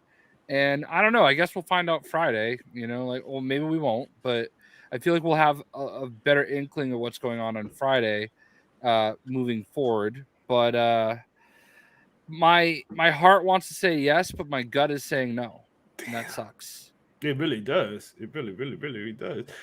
Team ambassadors, like, she better come to the damn game. Slice Stardust. So again, sort of like Jay, I'm kind of in two minds, which I feel like a lot of the community is anyway.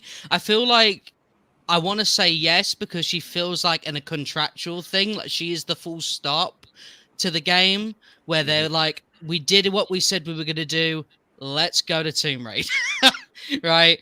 But I also feel like, I mean, the game's plug can be pulled.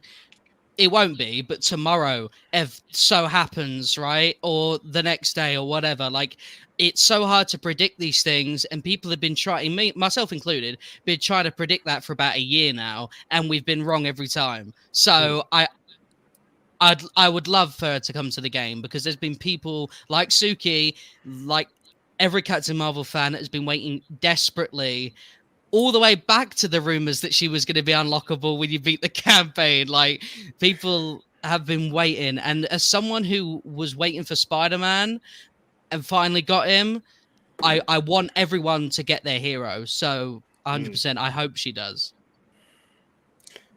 Cass, you think we'll see Captain Marvel come to the game, boss?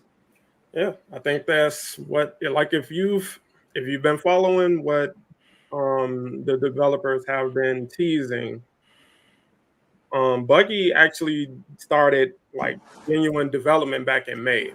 And if you do the math on it, you know, it takes roughly 4 to 6 months to get out new heroes. He should be rolling out in October, November. So May to October, November, that's 4 to 6 months. And back in June, when Jane Foster was released, Brian, you know, he noted that he was actually finishing up the next two heroes' designs. So he was doing paper designs for the next two heroes. So again, looking at the math on it, I don't see them not having, you know, new heroes to roll out at the start of next year at the very least. If you know, in fact, if they're not able to roll out another hero beyond Bucky this year, I don't anticipate that. I think they're just gearing up for what's coming next year. But yeah, it's like it's weird with this game. It's, like I said, I know we attribute it to the haters, you know, the narrative of the game being dead, but everybody else, everybody in this community sits up. You're either waiting on the game to die. Oh, the game might die. It's a dead game. Y'all saying the same stuff. Everybody's saying the same stuff. You either just calling the game dead, or you're sitting up saying, oh, well, the game can die any day. Relax. Just let the game be the game. They're working on it. They're rolling out stuff. If it dies, it dies. Like, you don't have to anticipate it. You don't have to work up to it. You don't have to move the goalposts. Let the game be the game. So they're working towards her. They brought Nick Fury back just to tease Captain Marvel in the crease. So it's like, she's obviously in the pipeline. She's obviously being planned. We got voice files for her. Miller has been talking about it since 2020. They're slow with getting to what they initially wanted to do. This is why we're just now seeing Bucky. But they're working towards it. They're getting there. And I think now they intend to get there a lot faster than what they've been doing in the past. So I feel like she will be here.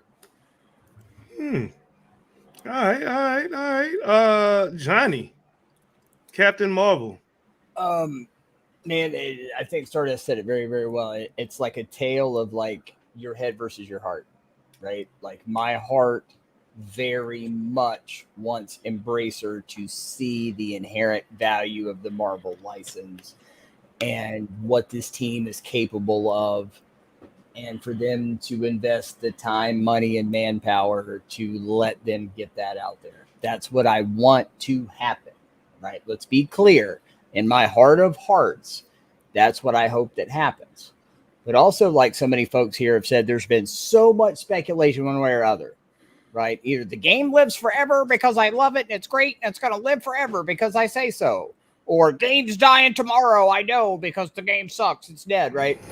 And if you followed my content at all the past month or so, like I've been like Charlie, connecting the dots, right? Like going down this rabbit hole of, I've been talking to Swedish folks that deal with contracts. I've been chasing a paper trail from Embracer. I've been talking behind the scenes to people that work for other companies with Embracer.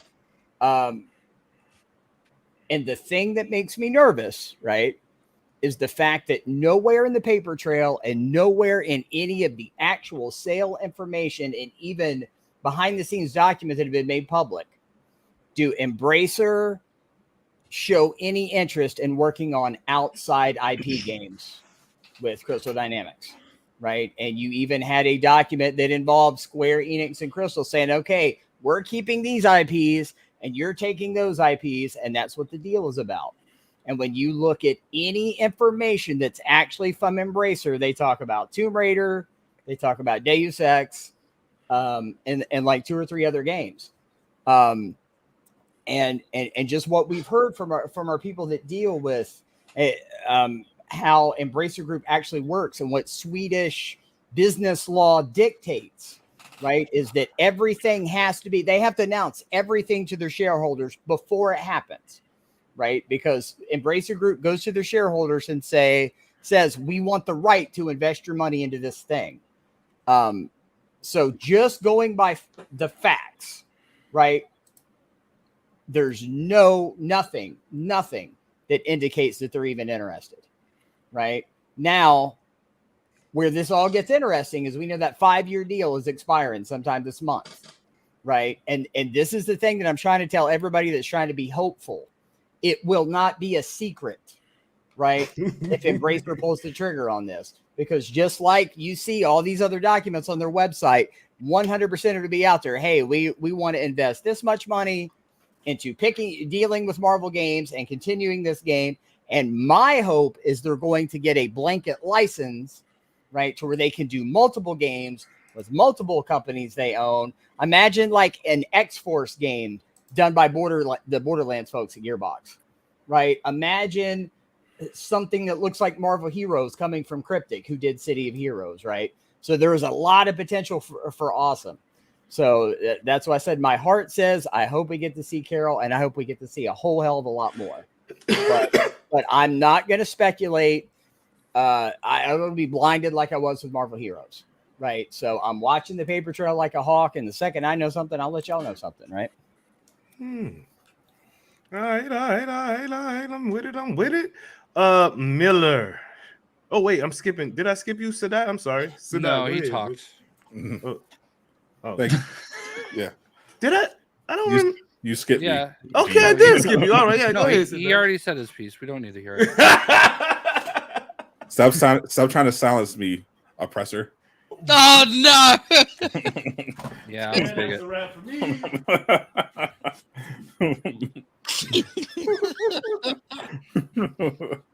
You know, if we were behind closed doors, I would have leaned into that joke, but I don't want anything taken out of context. Anyway, yeah, I don't think anyone should listen to this conspiracy theorist over here, Johnny Rocker. I can definitely say Captain Marvel will definitely 100% be in Marvel's Avengers because she's already there. You can check her out in the poster of Kamala's room. You can see the character model right there. Well played. You got your Captain And Marvel her right logo there. is on a Kamala t-shirt. If you guys know that, she's everywhere. Yeah, we saw the character model. It's done, so Yeah. we're good. Why did you let him talk, man? No, I didn't even hear it. I left because y'all crazy. You were better for it. An alternate skin as well, and the old Miss Marvel black, we gear as well. we got to see her iconic skin already. We got to see the iconic black and gold. So yeah, that's pretty much it. They can just wrap it up. That's Captain Marvel was the friends we made along the way, Chad. Bro. So I'm personally of the belief that Embracer Group will announce a big Marvel deal at D23, so they can develop different Marvel games under their various studios. And I think there's a solid chance Marvel's Avengers will get dragged up along with it. Dragged being the word. Yeah, we're being dragged. Well said. Mr. Matrix himself, Mr. Miller, the one who we like to call the one back in the round table. Captain Marvel. You think we're gonna get her, bro? I do think we're gonna get her. I mean, there's different levels of sensitivity and conversations that I've had with different people. What I'm comfortable saying is that, yeah, I think the game will make it there. I don't see. I think you would see. You would see more trepidation from specific parties about the future, at least in the next year, than you do. I mean, there was a lot of worry leading up to the announcement of the acquisition, because it did. Well, I mean, do people know? I don't know. It did seem like the hand was on the plug. You know what I mean? And it had been for a long time, and there was a few periods where it was very pointedly on the plug, but that hand was gripping the plug at one point. And as far as I understand it, that hand is no longer there. Nice. And yeah, that's all I'll say. But you good. Don't get yourself in trouble. You good. For those who do videos, sounds like a good guess. After this, like Stardust, Kaz, Avenger, y'all know y'all able to clip whatever y'all need from this podcast and use it in whatever way y'all need to use it. Don't even worry about that, guys. That's all good. All right, moving on. Another Miller leak. Goodness gracious, I'm so happy you're on this show, sir, for this specific segment. God damn. Another Miller leak. Patrol mode / join in progress. I'm gonna start with you, said out the game because I skipped you last time, and I'm gonna sit you in JC just to piss him off. Yeah, I'm in the middle. I'm the center of attention, just where I need to be. Go ahead, Sadat. Talk to me, bro. Patrol mode, join in progress. So I don't think we're going to see patrol mode anytime soon, but I think there is a possibility that this will play out with join in progress being paired with cloning lab, and that being their big announcement to pair up with 2-7 to kind of spice it up a little bit. So you think we're getting Bucky, cloning labs, and patrol mode at one? I mean, not patrol mode, and join in progress at one time? Is that what you're breaking down? That's what I think is more likely to happen than us seeing actual patrol mode this year. Honestly, patrol mode was one of those things that sounded good in theory until you remembered what game this is, and I don't think it's actually going to play out as well as people are hoping it would. Like patrol mode in Destiny is very fun, right. But in case you haven't noticed, this game is not Destiny, and the idea of bunny hopping through the wasteland with Black Widow and Hawkeye, so I can fight Taskmaster does not sound very appealing to me. But the join in progress aspect does. So if they can separate those two and get that in the game so that multiplayer is less terrible, I think that would actually be a win. Stardust, join in progress, patrol mode. Your thoughts? I think that they probably will leave join in progress for patrol mode, but I think patrol modes / join in progress is going to become the new cloning labs. So once cloning labs is out, we're going to need content that's like a mystery, right? And when there's never going to get it until we eventually do get it, maybe. Because remember, guys, cloning labs may be coming out, but it was also coming out 2 years ago. The day the game launched, cloning labs was announced. Like literally weeks away. I remember exactly. So we are in that period we were 2 years ago when it comes to cloning labs. So we're not there yet. You know what I'm saying? But anyway, I think patrol mode's going to be one of them things that they're going to keep realizing is maybe a bit too bare bones. So they're like, oh, well, we are working on this villain. Let's pull it back and wait until we're done with it, make it a bit more spicy. And then when they think, okay, it's still a bit too bare bones, let's pull it back. They're just going to keep doing that until it's like, until they realize, yeah, we can't keep up with the pace of like filling out this entire map. Let's just release it, right? We've given up. Screw it. Like, what's so crazy is it would be better to do patrol mode in the Eastern Seaboard, to be honest. I agree 100%. As far as I understand it, it came down to the size of the map. That like the Future Wastelands is the largest map. It's the one that you have the most space to run around in. And if you pop, I mean, like you can get from one corner to the opposite corner of like Eastern Seaboard in like a couple minutes. True, but it looks better. It's not so barren, you know. Do you guys also think, like, again, not a game dev, so this is just a theory, but do you guys also think that like Wasteland might be like an easier experiment for it because there isn't huge skyscrapers and cars and all these like obstacles in the way, so it's kind of a better place to experiment with the mode, and then you go to Eastern Seaboard where there's probably going to be a bit more oomph on the hard drive, if you know what I mean. Like, because PS4s, I reckon, in the Eastern Seaboard. Boss, but I mean, it could be the thing, but the way I'm seeing it is they want the Eastern Seaboard for exactly what Miller said. The size of the map. It's huge. It's, but then you got to go back to what Sadat said. Who wants to damn bunny hop with Black Widow and Hawkeye for, however long you decide to do that patrol? You know what I mean? They can hotwire one of those empty cars and start driving it along. That's the thing. That's what makes Destiny. And it explodes immediately. The better patrol mode, though, seriously, because you just hop on one of your riders in Destiny and you're zooming. You know what I'm saying? So without that traverse. Wait, isn't that something that they're working on though? Traversal? I was just about to mention that. There you go. Well, go ahead. It's your turn anyway. But I don't think that's going to include a motorcycle though. No, I don't think any cycles or nothing coming. But that could be part of the reasoning that they decided to go ahead and green light actually, making some changes to Traversal. Everybody's been complaining about it since launch, so it's like I don't, maybe that could be something that's tied to it. But I agree. Go ahead, Stardust. It's his turn, Stardust. It's his turn. Sorry. Okay, go on, Casual. But I was about to say I agree with Sadat. I've been talking with Future Miller, and he told me that in 2024 there is a patrol mode, and things are going to be a lot better than they are right now. Off of this damn panel so fast. But no, seriously, I believe I don't think join in progress is going to be like coupled with patrol mode. I think it was just something they needed to have in place before fully going all the way with patrol mode. And I believe that would be something that could help them kind of cruise into 2023 in a better light if they can do it. Like I said, I genuinely don't know what they can and can't get done.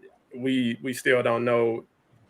Nothing makes sense. Nothing about the decision-making process with this game makes sense. And it's like, that's why everybody has so many different opinions. You ask anybody what this game needs, you're going to get 1,000 different answers. So because of the direction of where the game started from, I feel you, yeah. It's chaos. But I think they are, well, Miller has told us that they are working on test and join in progress. So if they can fine-tune that between now and November, I feel like that should be something that we see before the end of the year.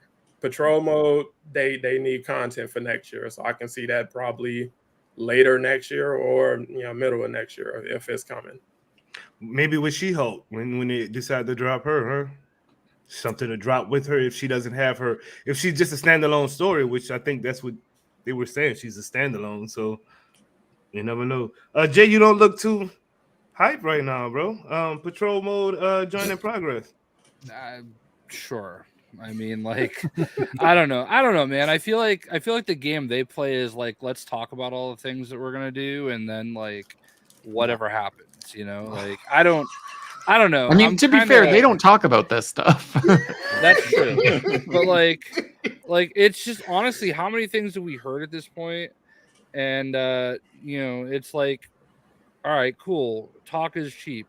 Like, show me something, Like, I just, everything about this game is so slow that like I just don't know that like I'm willing to invest any thought or emotion into this ever happening. I mean, remember the last time we actually got a roadmap? It was like a year ago, and that was on there, and like then it's just like nothing. And then like Heron brought up earlier that there's still loadouts, which is like a tab in the game. Like they talk about all the stuff they want to do, but like I don't know, man. I'm just past the point of waiting and expecting any of this. Like it seems like there should be something to show from all the things they've talked about wanting to do, but it almost feels like they just keep shifting like the idea of what's going to happen, like based on what did Miller say today? All right, we're not going to do that now. Like I honestly feels like that's a game they play, and like I don't know, I'm going full tinfoil hat on that one, but like yeah. Anyway, by the way, roadmap could still come out. It's still early 2022. Yeah. Right. God, that was I forgot how much I want to fight you right now. This man saying it's still early, man. You know what? Ain't early till it's over. I just want to see something. You know what I mean? I know we just got Jane Foster. Okay, great, but like, how are we at day 730 and like what are they doing? They're making skins. Miller just showed us some. Not too long ago. You just gotta look at. I mean, for the record, there's like 10 of them. You know what I mean? Like it's not. They're doing a lot. There's just not very many days. Like we all know it. Ooh. Johnny Rocker, what you thinking, bro? I got two thoughts. The first one is I was on a podcast in October after game launch, and the second topic we talked about is what Cloning Lab's going to be like in a few weeks. Yeah. And it's 2022, right? We're still weeks away. That's right. We're still weeks away. But with patrol mode, I'm going to pull the curtain back. I'm going to reveal a former Illuminati story. Is a young, bright-eyed, bushy-tailed Johnny Rocker that was in love with everything Avengers, and then they start talking about patrol mode, and we're having this conversation in there, and I'm like, man, as a Marvel Heroes guy, patrol mode was my favorite thing ever, and I would spend hours hunting gears down, and the fact that I'll be able to do this as Iron Man and have combat, it's going to be awesome. And Alex went, yeah, it's not going to be that. And that was like cold water right on my little Marvel heart, right? Because that's what patrol mode meant to me in my mind, right? I think Sadat's right on the money that I think it will be something that will be a facsimile of Destiny's patrol mode. They'll figure something out to where, like I said, it'll be little beacons all over the wasteland, and you'll go click that beacon, and then you'll hear a voice from the helicopter. Okay, go kill 10 mans over here, and then rewards, and go over here, fight Taskmaster again over here. The respawning aim bots are just everywhere, probably, right? Right. Because if they don't have a system for in-game loot to drop, like a reason to get drop exotics in the game, right? Like not as a reward at the end of the mission until they hard code change that to where you're getting loot dropping everywhere. It's not going to be that experience I think we all want. Are right? the cargo bots still a thing anymore? I don't remember the last time I saw one of those. I just saw one today. They're there. Okay. They just I still don't use touch them. They're there, but they never they're drop useless, exotics, but right? Yeah. So yeah, I got the very first cargo bot I ever killed dropped an exotic, and I think it was an accident. But ever since then, it never again. Like it's literally purple and gold gear that's below anything. It's a waste of time at this point. So I remember that Lejeune clip where like a gold one and a purple one beamed up together, and it was like, "Is that an exotic?" And he like the face dropped as soon as he like did a single little bit of turning and just realized it was so funny. Miller, you were the one who gave us the info on the join in progress. Would you like to comment on it before we move to the next segment? Yeah, I heard 2 people talk about working on join in progress, that it had like entered the testing phase. 2 of I it sounds cool to me talking about it. I know patrol mode has seen some changes a la cloning lab. As far as I understand, if I had to venture a guess, I would say, because if you look at it, we're looking at 2.8, right? Like we're staring down the barrel of the end of the 2 update series. And what is that big marquee 3.0 going to be? I feel like a lot of the changes, like the onboarding stuff, we've been coming toward a new status quo. We've got potentially cloning lab like ending aim. We've got this new neutral state when you load up the game on the horizon. You know what I mean? Like this new status quo. I feel like 3.0 will be when that happens. 3.0 will be like, we've transitioned to what the game is going to be. And to me, that includes patrol mode and join in progress. Absolutely, because that's part of that new short burst gameplay loop that they're looking at in how you keep people coming back next year. And yeah, I don't know what more I can say. But yeah, I think by cloning lab and joining progress, I think either before or at 3.0, they is at least the plan. Okay. All right. Anybody else have anything they want to say on this specific subject before we change? Good. Nobody? Right. Good. All right. Oh, J Shock Blast, what do you got, brother? No. And family over everything, so DSG, he rocking it. World domination, baby, ain't nobody topping it. Hey guys, Queen here, and welcome to the all-new, different DSG Block Party. Every Friday night, come rock with the best. Different games each Friday night, from Avengers to Destiny to Among Us and more. Join your favorite team playing some of the hottest games out there. So squad up with the DSG Block Party. This is your Doom Squad gaming brand ambassador, Gamer Nerd Queen, and you know the motto, let the good times roll.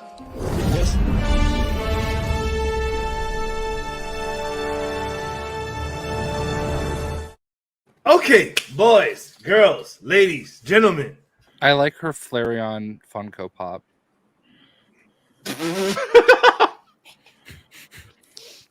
Yeah. Yeah. Yeah, I do too. I'm just gonna say that. I do too. I think it's great.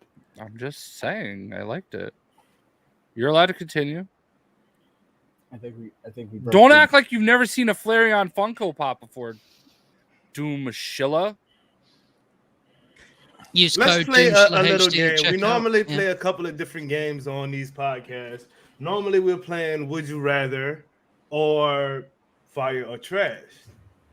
Today, it's 2 years in. We've all been sunk into this game for 2 years. Let's do a little bit of trivia. And I want a little bit of participation from the chat as well. So hold on, I got a private message. Let me read it. I hate you, dude. I hate you, Johnny. Go jump off a bridge, bro. Did y'all see that in the private chat? It's honestly probably the only funny thing Johnny has ever said, and no one's ever gonna see it. I just peeked. cold, Chat. dude. I just peeked. I peeked. That was it. Johnny, bro. Okay, he was let's get into some trivia. And I don't know how I should do this. Should I? Let me see how many people we got. 1, 2, 3, 4, 5, 6. Oh, we can actually do 3-on-3s.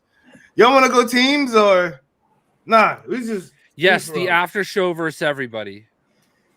There you go. That's right. Oh, okay. We have Every Friday night at 8 p.m. We have literal Miller on the team that knows everything since birth of the world. So we're gonna be fine. I got future Miller. So we got the top 3 versus the bottom 3. Okay, that's how we gonna do this then. I just did not want to lose another bet to Sadat the Gamer. Okay. Team 1. Y'all the after show is team 1. The British Canadian rocker team is gonna be team 2. Technically, Miller could still be the British, but simple, very, very, very, very easy question. I got that one. Who is Tiny Dancer? Team 1. Black Widow. Elton John. Do I have to say it too? I mean, just somebody from your team has to say it. All 3 of us said it. I thought it. They said it. You said I thought it.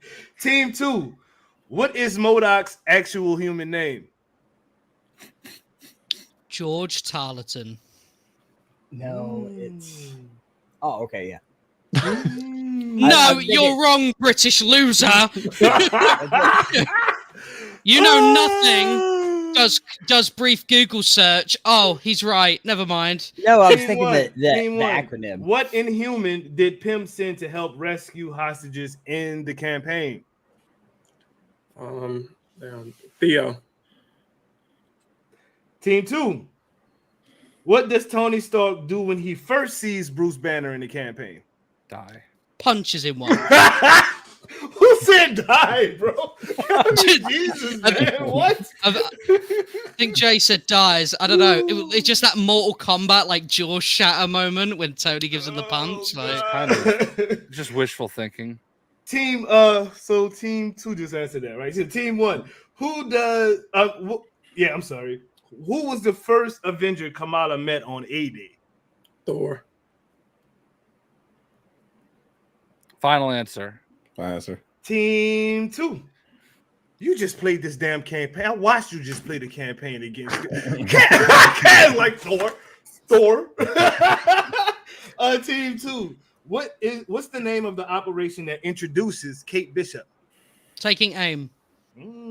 Sorry, guys. I should let you answer. I'm being a nerd. I deferred to my colleague. What team 1? And y'all better know this because this is the homie too. What content creator was the first to locate the secret vault on stream? The wall? You mean the wall breaking? The secret vault. The first secret vault that was it's in his freaking theme song. He has a theme song. I'm gonna just say Lejeune. Yes, I thought it was Lejeune, thank you. Lejeune was the first. Thank you for giving us the answer. I had to because nobody on the stage looking like the Start Realities thing. Yeah, okay. I think we all knew it was Lejeune, but like I just of course I was it was unclear why Miller was talking during our question. Team 2. Sorry, that's the meanest thing I've ever said to you. I apologize. I forget. How many years was Captain America thought dead? 5. All right. Name Tony Stark's estate. Team 1. What? Golden Acres. You just played the damn campaign. You lucky bastard. Kaz is like, y'all, I got y'all. On Overrated Boulevard. Free for all, since everybody got their questions right. So this one, whoever gets this is the champions of this whole little thingy. Who was the first guest on Excelsior Now podcast? High Ruler. God damn. Kaz is on your ass right now. Technically, Watching Jay all of them. Shotblast. Technically, Jay Shotblast allowed Doom to guest host the first ever episode. So let's get a win for Team 2. Thank you and good Wait, night. maybe it was Bloody Reckless. It was Hyrule. Oh, I want to shoot all of y'all. Co-hosts are not guests. I don't know. From experience, High Roller kind of felt like a guest on the weekly. So. I thought it was FK. Who's first? Who else? Who backed him up? Johnny, you backed him up? Get out of here. Why did he raise his hand?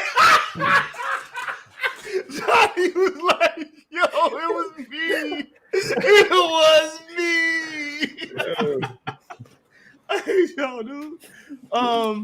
Wait, two members of the sorry. Oh, actually, we lost a member as well. Never mind. I was about to adopt Team 1 in for a point. Never mind. Yeah, it was a member from each team, so nobody. Yeah, that sucks. All right. Final Top thing gun. before we get everybody up out of here. We've been streaming for 2 freaking hours talking about Marvel's Avengers. And I want to start with Miller. I'm gonna actually put Miller in the driver's seat real quick. There you go, Mr. Miller. The state of the game, in your opinion, boss. Unfortunate. I don't know. We're in this transition period. You know what I mean? Where we're like getting towards this. Like, there's a new team. Basically, there's a new vision, and we're slowly working towards that. I don't know that I like it, honestly. Like, I feel like people are very quick to shit on like some of the older decisions when compared to the newer ones, but like the newer ones don't make sense. Like the whole onboarding thing spoils you. There's no way for a new player to play that like Monica villain sector without it already having been spoiled for you. Like you can't get to that without it having been spoiled for you. Like the onboarding stuff is a disaster to me. Like, and it to say like we're going to double down on this type of content as opposed to that. And I understand why. I understand the logistics and what you want people to be doing and how you anticipate that translating into revenue. But like that stuff that we're ignoring, that was like the good part. You know what I mean? Like that was the thing that if you read all of the reviews, people liked. Like it I don't know. Like I was watching a lot of too, like talented writers that have like worked on the game leave, and through various circumstances, it's like, I don't know. I don't know that I like where we're headed personally. I feel like Marvel's Avengers really wants to be Marvel's Avengers Omega, and it will never be. Like that's my take on it. I love Marvel's Avengers. I feel like this 3.0 that we're going towards, I'm hesitant. I don't know. I don't like it was very funny to me when like the first clue of like the cloning lab rework was this piece of audio that was very like Monica did what? Like it just felt really like hackneyed, and it was like, oh, I don't know that I like this. I don't know. There's a lot of that to me. I'm a shill. I'm a Marvel's Avengers 1.0 shill personally. That's so it's still fun. It's a fun game. The combat's fun, but you know what I mean? Like I look at the hallmarks of the new team as like shipments, very good. Hooray, shipments. Jane. And then what was the other thing? Events. Okay, that's cool. Yeah, like the event rework. I don't know. It's a mixed bag. Fingers crossed for them. Wish them all the best. I'm going to be there to watch it all go down. And I'm excited, but I'm a little nervous, I must admit. Okay. Casual Avenger, state of the game. I think the game is very lucky to have the collection of people who are still following it and playing it. You have a wide range of people following this game, and the people who are like trepidatious about where the game can go, I 100% understand that, because like me personally, this is the first game I've ever followed this closely as a live service game. Like I dabbled with GTA Online and stuff like that, but actually being invested, talking to developers and stuff like that, this is a first for me. So the people who were burned by Marvel Heroes getting the plug pulled, I 100% understand looking at this game. Like I want to be hopeful, but at the same time, you never know. Marvel's Mega Heroes got pulled in its prime, though, didn't it? Like, yeah, as soon as I downloaded that on PlayStation, it was gone.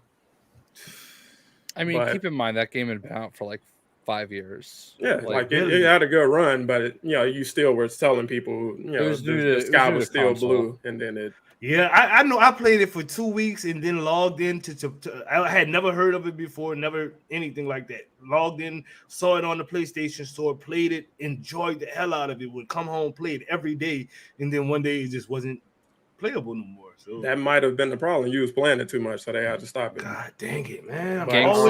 It's always gangster. Come on, but honestly, I'm sorry. Go ahead. But I was just about to say that honestly, to have so many people still following this game, whether they're all in or 50% in or 25% in or whatever, that's part of the reason that it's been able to keep going on. So I feel like as long as you have some interest there, like Forbes will still make articles on this game, IGN will cover it. Everybody will still make news about the game whenever there is news.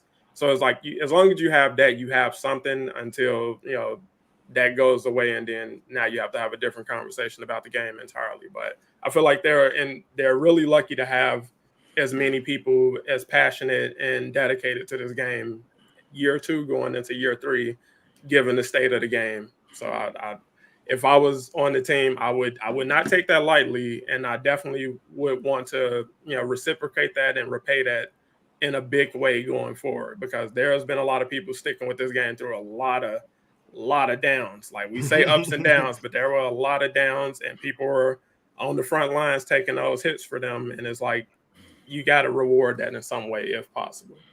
See that. Johnny Rocker, state of the game. I'm gonna call it awkward ambiguity, right? There is a huge difference between plan and reality, right? Like I can sit here and say I plan on winning the lottery this week. I plan on partnering on Twitch this week. Right. But that don't mean shit about what's going to happen. It just doesn't. And that's kind of the thing, is people are trying to hang on every word. And when you have devs that are just giving out awkward, non-specific things about futures and this and that and the other, when all the community really craves is certainty. I've got so many people just in my Discord alone that are like, man, I kind of like that skin and I kind of want it, but I'm not dropping any more money on this game till I know concrete that it is moving forward. Right.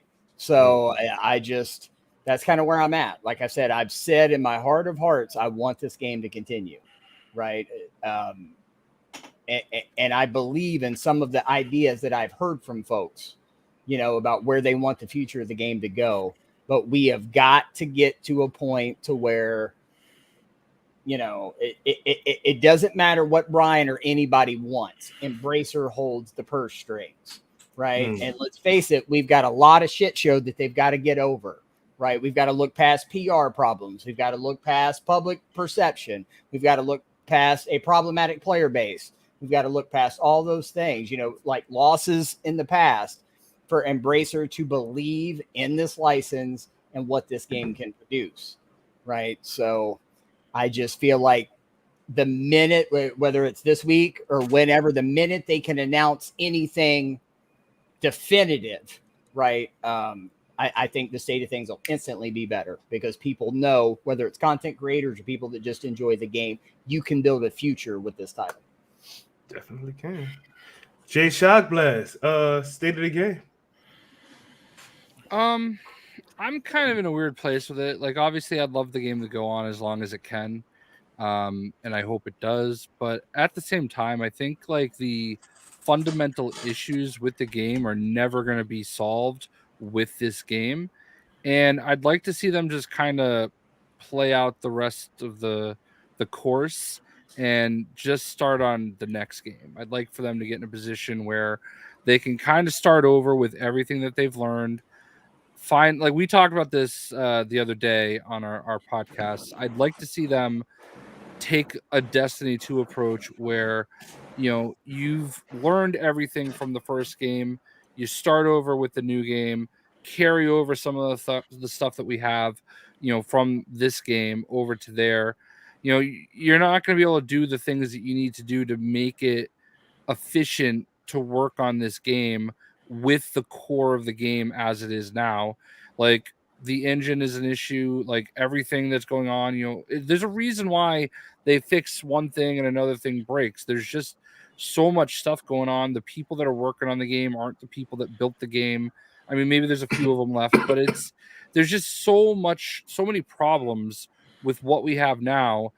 Do we really want to invest 2, 3, 4 more years into this problematic part of the game? You know what I mean?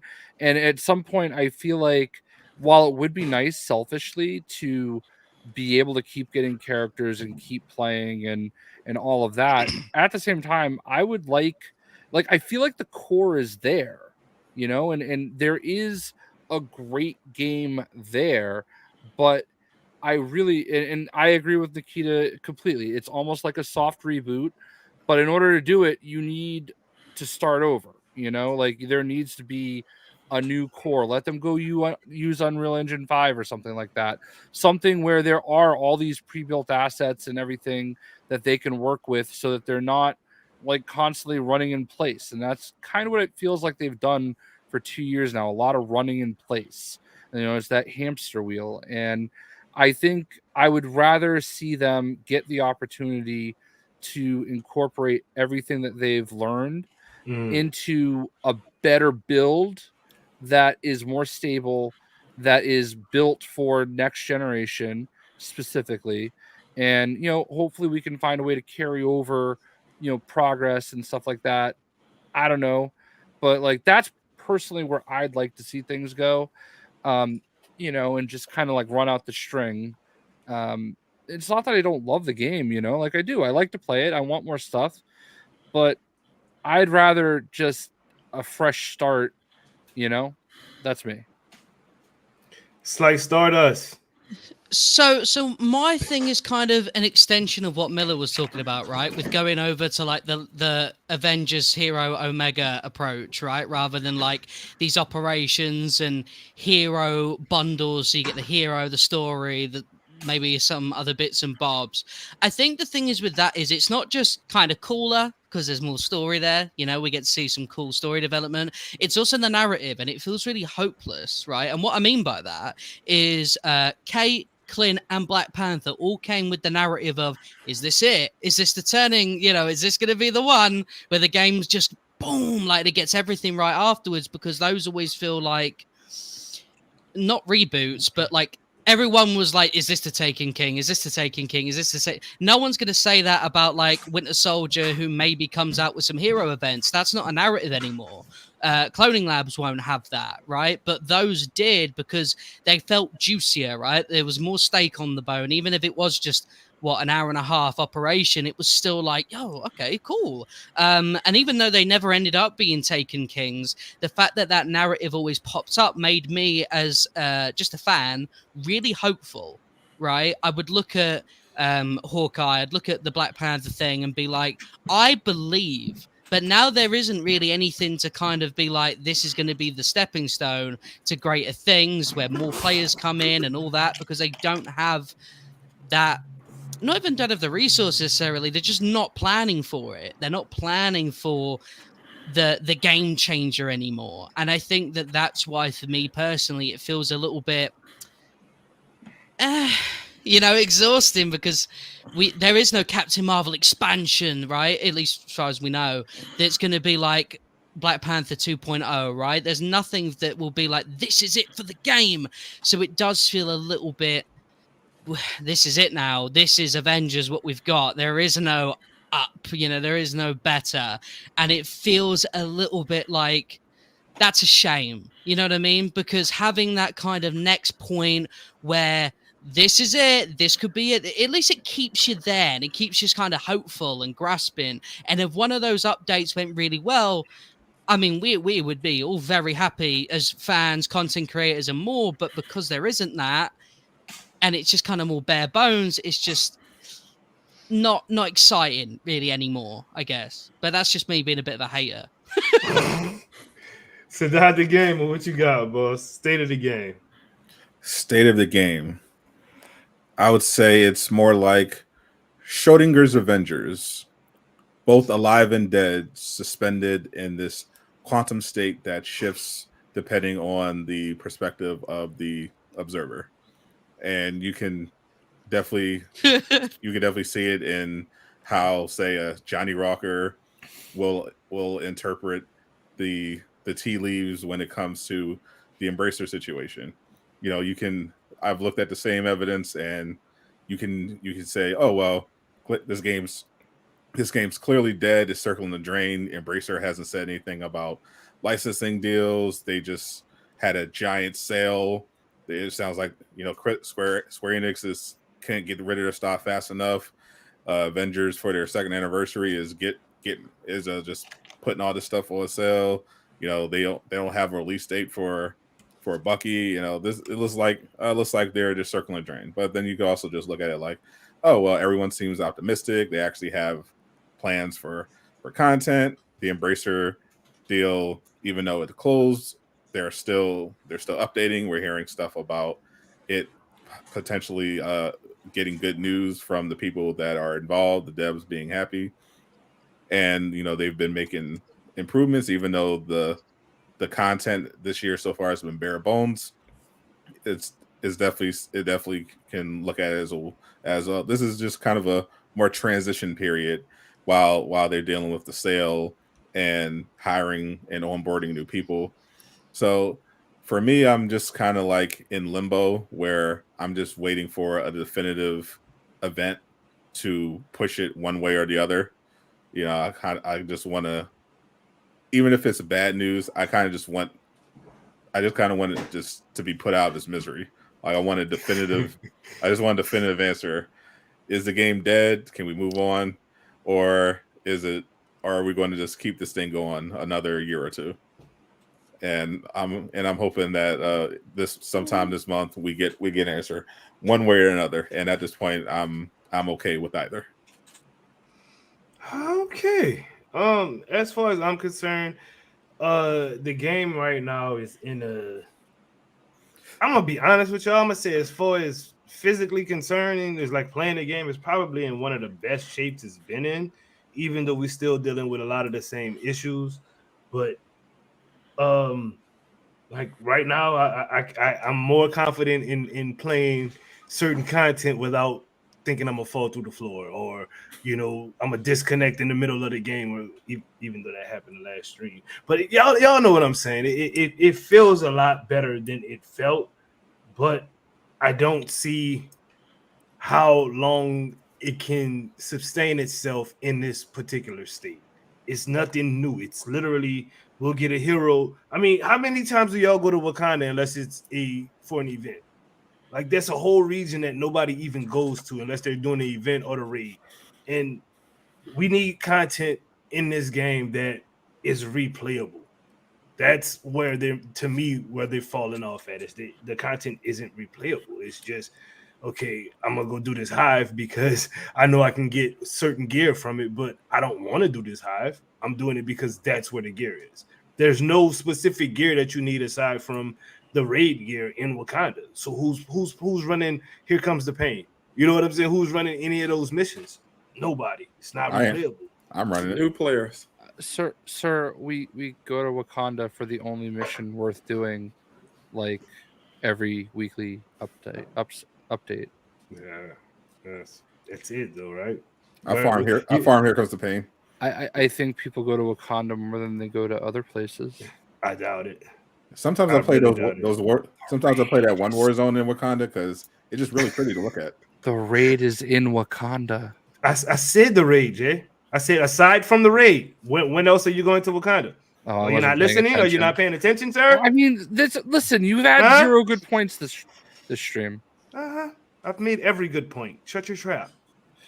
Oh, burn. Fight.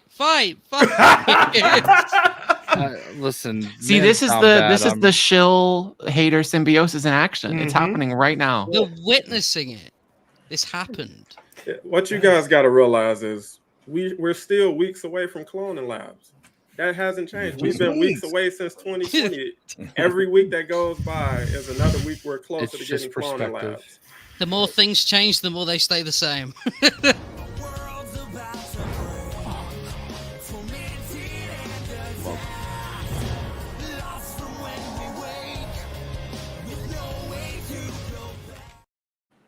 This man said we weeks away since 2020.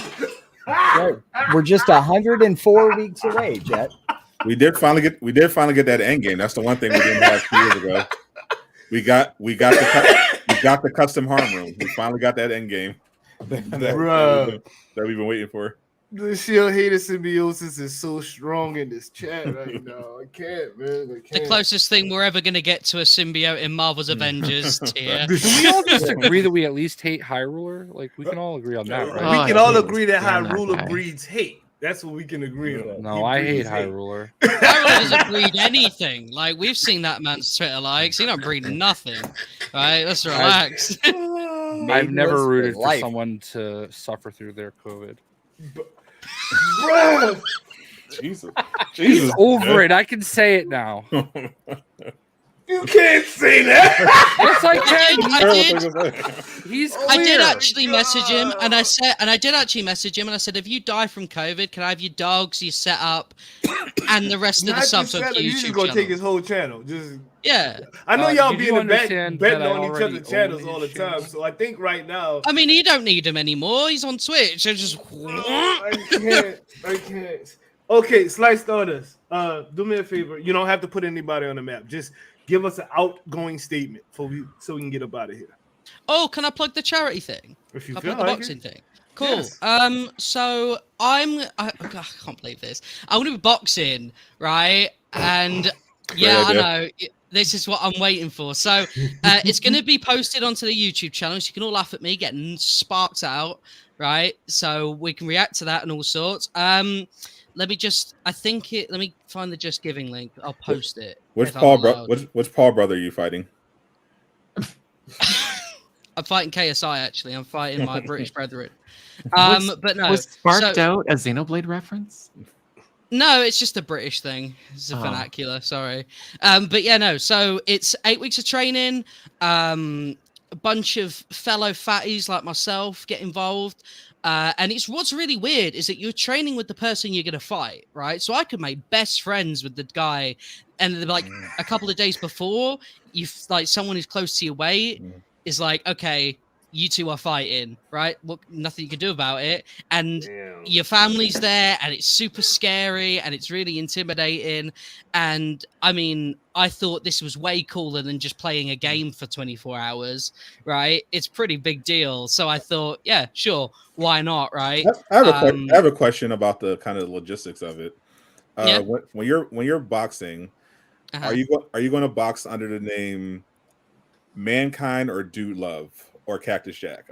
I'm not sure. You know what? I thought he was going with Jack Black. I wanted to ask you guys, actually, ironically, you're allowed to choose your own entrance music regardless of copyright, right? Because that's not something they're bothered about. Should I come out to the Marvel's Avengers menu song, that bomb, like that thing, or no? Like, you should use Fortnite's new intro right now, bro. That's what you should use, bro. I thought you were about to say the Fortnite Battle Pass song. Like, just imagine Fortnite Battle Pass. What's this coming up? But I think you should write your own song. Is what I think. That's what you should do. Have a Doom Killer track to come out, bro. I think you should reach out. Oh, dude! I don't know what you're talking about. Can I have a Doom Killer track to come out too? That'd be sick. Sorry, I'm getting excited. You heard my last wrestling track. You didn't like it, so I don't care, bro. You should come out to Megan Thee Stallion. Bro, if you come out to body yada yada yada, bro, that should make him a song where you're just tooling on him the whole time. Just bullying me, just roasting. Make a diss track on me, and I'll come out to it. That's what I'm saying. Wow. Are you like a hero or a villain type? Oh no, this is like boxing, like actual boxing. It's Like gonna, real it's gonna be an stuff. actual. It's gonna be an Like, actual fight. real fight. Oh. Are you live streaming it, or are You you know just what you like, should putting come up a out video? to just to fuck everybody's head up? That old Hulk Hogan, I am a real American, but What, you're just not get American, booed? so Just get that would booed be- out of the building in my hometown. Yeah, okay. I He am British. a real- He British, man. He I gotta like use William Regal. William Come out with the American flag on my back as well. Like, You need to come out looking Land like of- James Land of the Brown in Free. Rocky 4, right? land of the free, you know, and all that, like just dissing everyone. Bro, you have to this dress is what like you Kurt. should You have come to out dress to. like The Kurt Angle. default emoji on Fortnite. Oh, That's not what you that should come Tomato out with, Town bro. song. Yes. This is why I wanted to wait until everyone was here before I mentioned it, because we were going to talk about this right at the start. I'm so glad I waited now because like the ideas are brewing. But yeah, no, they, you know, I put it as 50 quid because that was like the most they want you to raise. They don't know that I'm a content creator, so I'm gonna beg everyone to like put as much into it as possible because it will be so funny to turn up to the event in November. I'll be 22 by then with like 1,000 quid in the donation pool. They're like, how did you get this? And That I would could be be like, fire, well, bro. it's a secret. I don't know. And to answer your question, Miller, I probably won't, because I don't think they live stream it, and I don't know how I would be able to do that. But they will have a VOD of it like the next day. So what I'll probably do, yeah, with the phone, but it's my mum that'd have to do it, and Jay, she can't. Just She tape can't your do it, phone bro. to your forehead. Yeah, do like Spider-Man in No Way Home, just like Just wear a strap it to GoPro. you. Just wear a GoPro. Bro. I'd have to put it to where they're not allowed to hit, so it'd have to be like a junk cam. And thank you so much it. for joining the Like- podcast. We will see you in the after show. Thank you so much, Start. Bye, everyone. Jay Shock Blast, you got anything you want to say before we Dude, get out of I here? have no train of thought anymore, to be Yeah. honest, after all that. No thoughts, head empty. The after show podcast featuring myself, Sadat the Gamer, and Casual Avenger. It's now on Spotify, Amazon Music, and When's it going to be Stitcher. on Apple, Jay? It's When's it going to be on Apple, Jay? Listen, I'm dealing with a lot of things. Okay, I've was been gonna- watching it. It's good. I like it. I honestly, so you I know, like the we- name the most, but we met in the after show on Doomkiller HD's show that we're doing right now, and we just would sit there after Doom immediately left, like within 5 seconds of the show ending, every single time.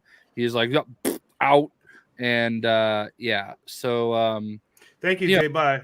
Anyway, He made it a hot line. We made it a hot show. oh really? Okay, not for real, Jay.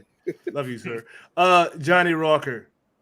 I just want to say, man, like, just remember, y'all, like, we're all here because of Avengers, and whether you really love it or you really hate it, there's a thin line between love and hate.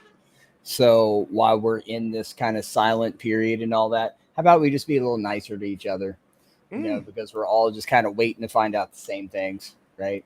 And that's it. Thank y'all. Appreciate you.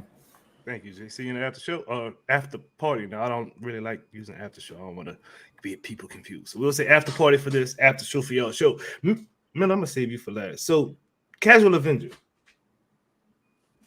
Want to tell the people anything before we dip up out of here, sir? Yeah, I'm gonna double down on my co-hosts. Check out the after show every Friday, 8 o'clock Eastern, 7 o'clock Central. We were just verified by Marvel's Avengers Insider, trusted source, Miller himself.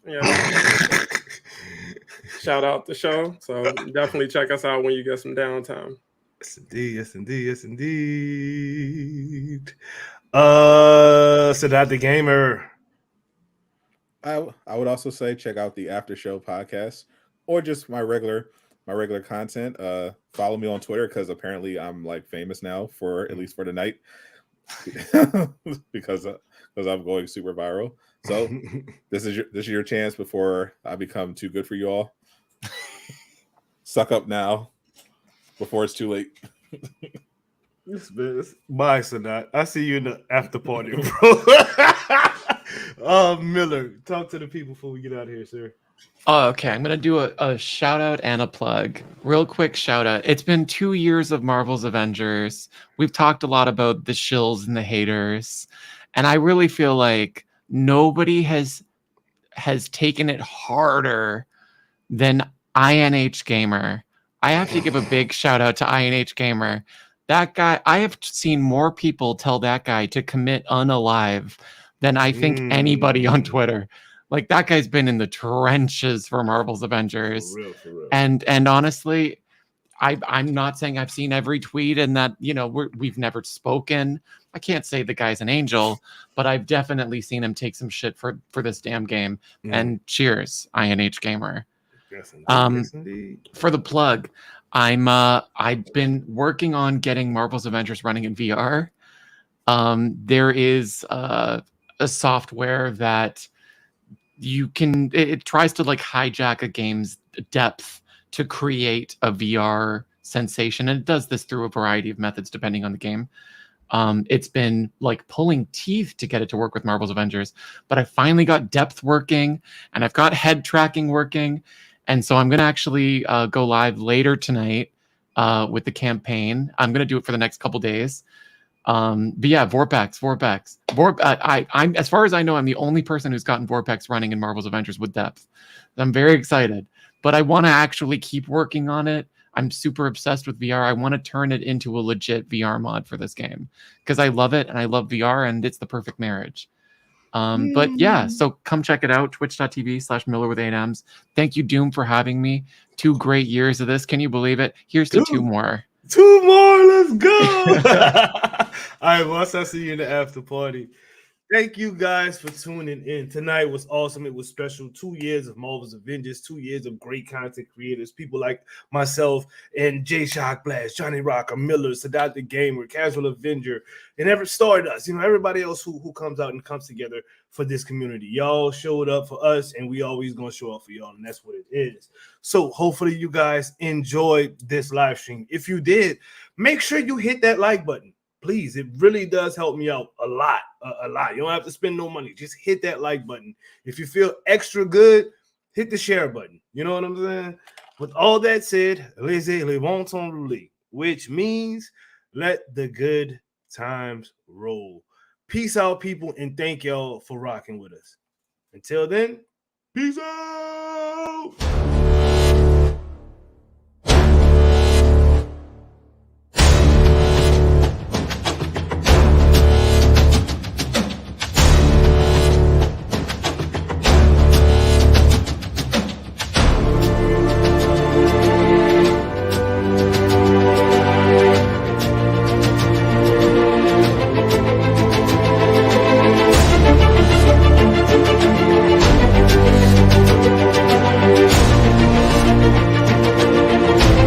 Excelsior Now podcast. Hey, go!